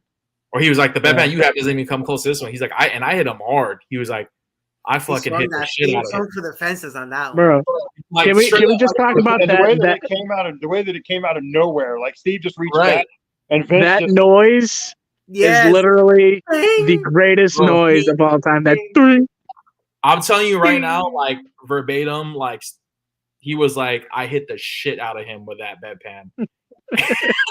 And he was like, did you guys see that was in a meme lately for after Aaron Rodgers got hurt? Yeah. It's Zach Wilson, and it says here's Wilson when he found out that Aaron Rodgers was trying to come back before the end of the season, and it shows Steve beating on Vince's leg. Yeah. If you guys haven't seen that video, check it out. It's on my YouTube. I did a video of it like a while back, but I do have a signed bedpan by Stone Cold. That's fucking badass. I think that's in my short list of things. And it's also authenticated as well, guys. So it's legit. You got it authenticated? I got it authenticated. And it was and then by the way, like when I finished, he was like, "Don't use that." He's like, "I hope you don't use that bedpan." So of course he would. 4 years ago, I actually had this is a vintage. This is like I don't know if you can see it very well, but hold on, let me get the Stone Cold jersey and the hat. Oh, that's fire. That's vintage. Nice. I wore this 4 years ago as an outfit. Is that made by Titan, right? Titan Sports. Yeah, it was still. This is like from '99. Yeah, and I tagged them on Twitter, and I just I did it. I was waiting for my ex-fiance to go to my brother's house, and by the time I get to my brother's, I keep feeling my phone vibrating. Like I looked up. I'm like, oh shit! Steve Austin replied to the post, and it said, "Repping the 316." He goes, "Repping the 316. Go get him, kid." Damn, I can't see. It's too much. Yeah. Is that on Instagram? On Twitter. Yeah, see, repping the 316. Go get him, kid. That's fire. Yeah, I literally looked up and went. When was that photo taken? When was that photo taken? 4 years ago. I was I said, I was waiting for my then fiance to come, get in the car. I was like middle of summer, cranked up the AC, waiting for her in my robe like this, waiting for her. And I decided to take a selfie, post it on Twitter. And when I posted on Twitter, I said, rocking the old school Austin, Steve Austin VSR, which is his handle. And didn't think much of it. She got in the car. We drove to my brother's, which was like that time 20 minutes away. And like I said, I just kept feeling the phone vibrate as I'm at my brother's, and that's when I opened it up. I'm like, oh shit, he replied to me, and my brother's like, he who? I'm like, look, and he's like, what? I'm like, yeah, I know. I think if you would have told me 20 years ago, I would have just. So that's, like I said, that he's in the short list of people I think I will like totally turn into a little kid meeting. He'll be Stone Cold, Michael J. Fox from Back to the Future. I would legitimately cry if I remember Michael J. Fox. Punk, I would talk mostly. If I ever met CM Punk, I would mostly talk about comics, believe it or not. He lived there in Chicago. So yeah. Actually, a friend of mine surprised me I think last year for my birthday. He did a C2E2, and he actually got me a CM Punk autograph personalized with through Louis, CM Punk. He sent me that out of nowhere. I wasn't even expecting it because I have like how Phil has the Cody Rhodes autograph. That's one of those you buy at WWE events, for $2 or whatever. I got for Christmas back in 2011. It was a CM Punk like this package that was a hoodie, a cap. I think it was like sweatbands. I even a little chain with the Best in the World logo, and he came with the 8x10 autograph. I have that, so I had his autograph for years. But then finally got a personal. So I have 2 CM Punk autographs. I have a vintage Stone Cold autograph. Matter of fact, Austin authenticated to me through Twitter because I say, "Hey, I still have this one." He goes, "Damn, that's a good looking autograph." I'm like, that means it's real. Because I bought it back in the late 90s when there wasn't a thing like, JSA authentication wasn't a thing. It was more like, sign here. This is a legit autograph. And so he kind of like, all right, I have a legit Austin autograph. Cool. So, but yeah, I mean he's in the short list. I mean, I wouldn't mind meeting Hogan. There you go.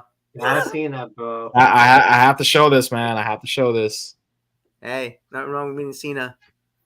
I would talk. I need that jersey, by the way, guys. I need that Mecklenburg jersey. Come Mecklenburg. All right, I'll keep an eye on that one. For sure. All right, fellas. Well, look, man, we're almost at the 3-hour mark here. Yeah. And I know we could. That was actually hey Rez. There was actually one thing that I think the last live you were talking about, and I wanted to chime in on it, and I think I got on too later, and I brain farted and never said anything.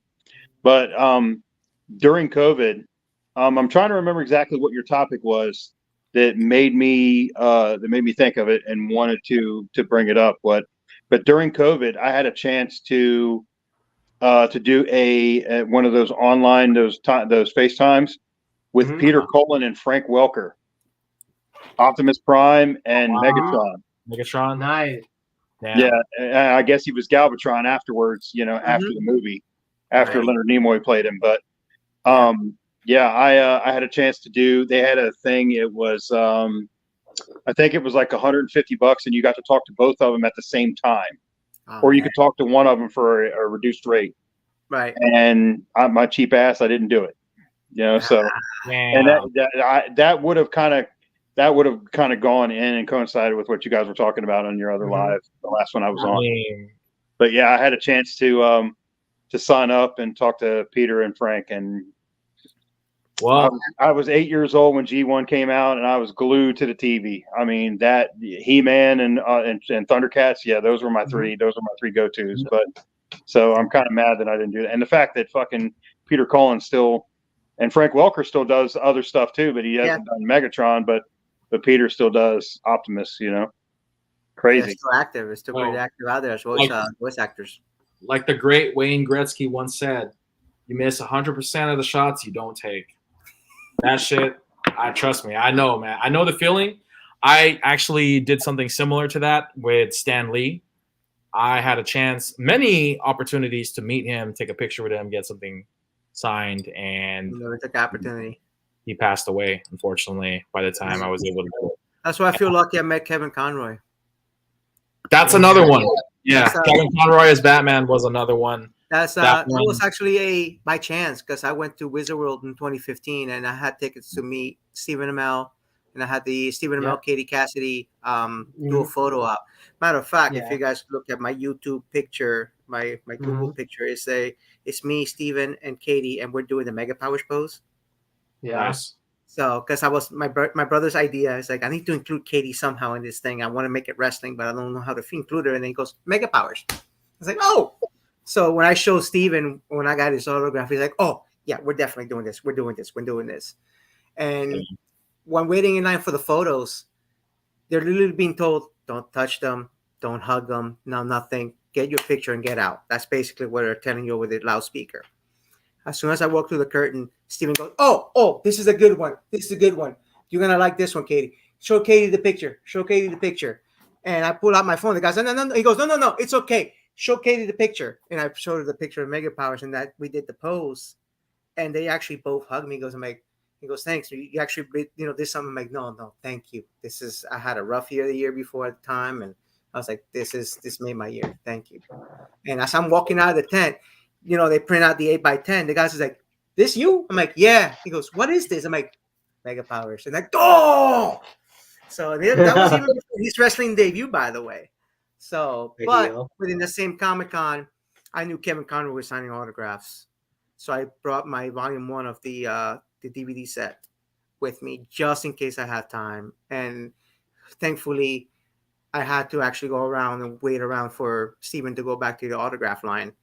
So I just walked around the convention, and he happened to have not much of a line, and I met him. And I was not their age range. I was in high school when Batman the Animated Series came out. Mm-hmm.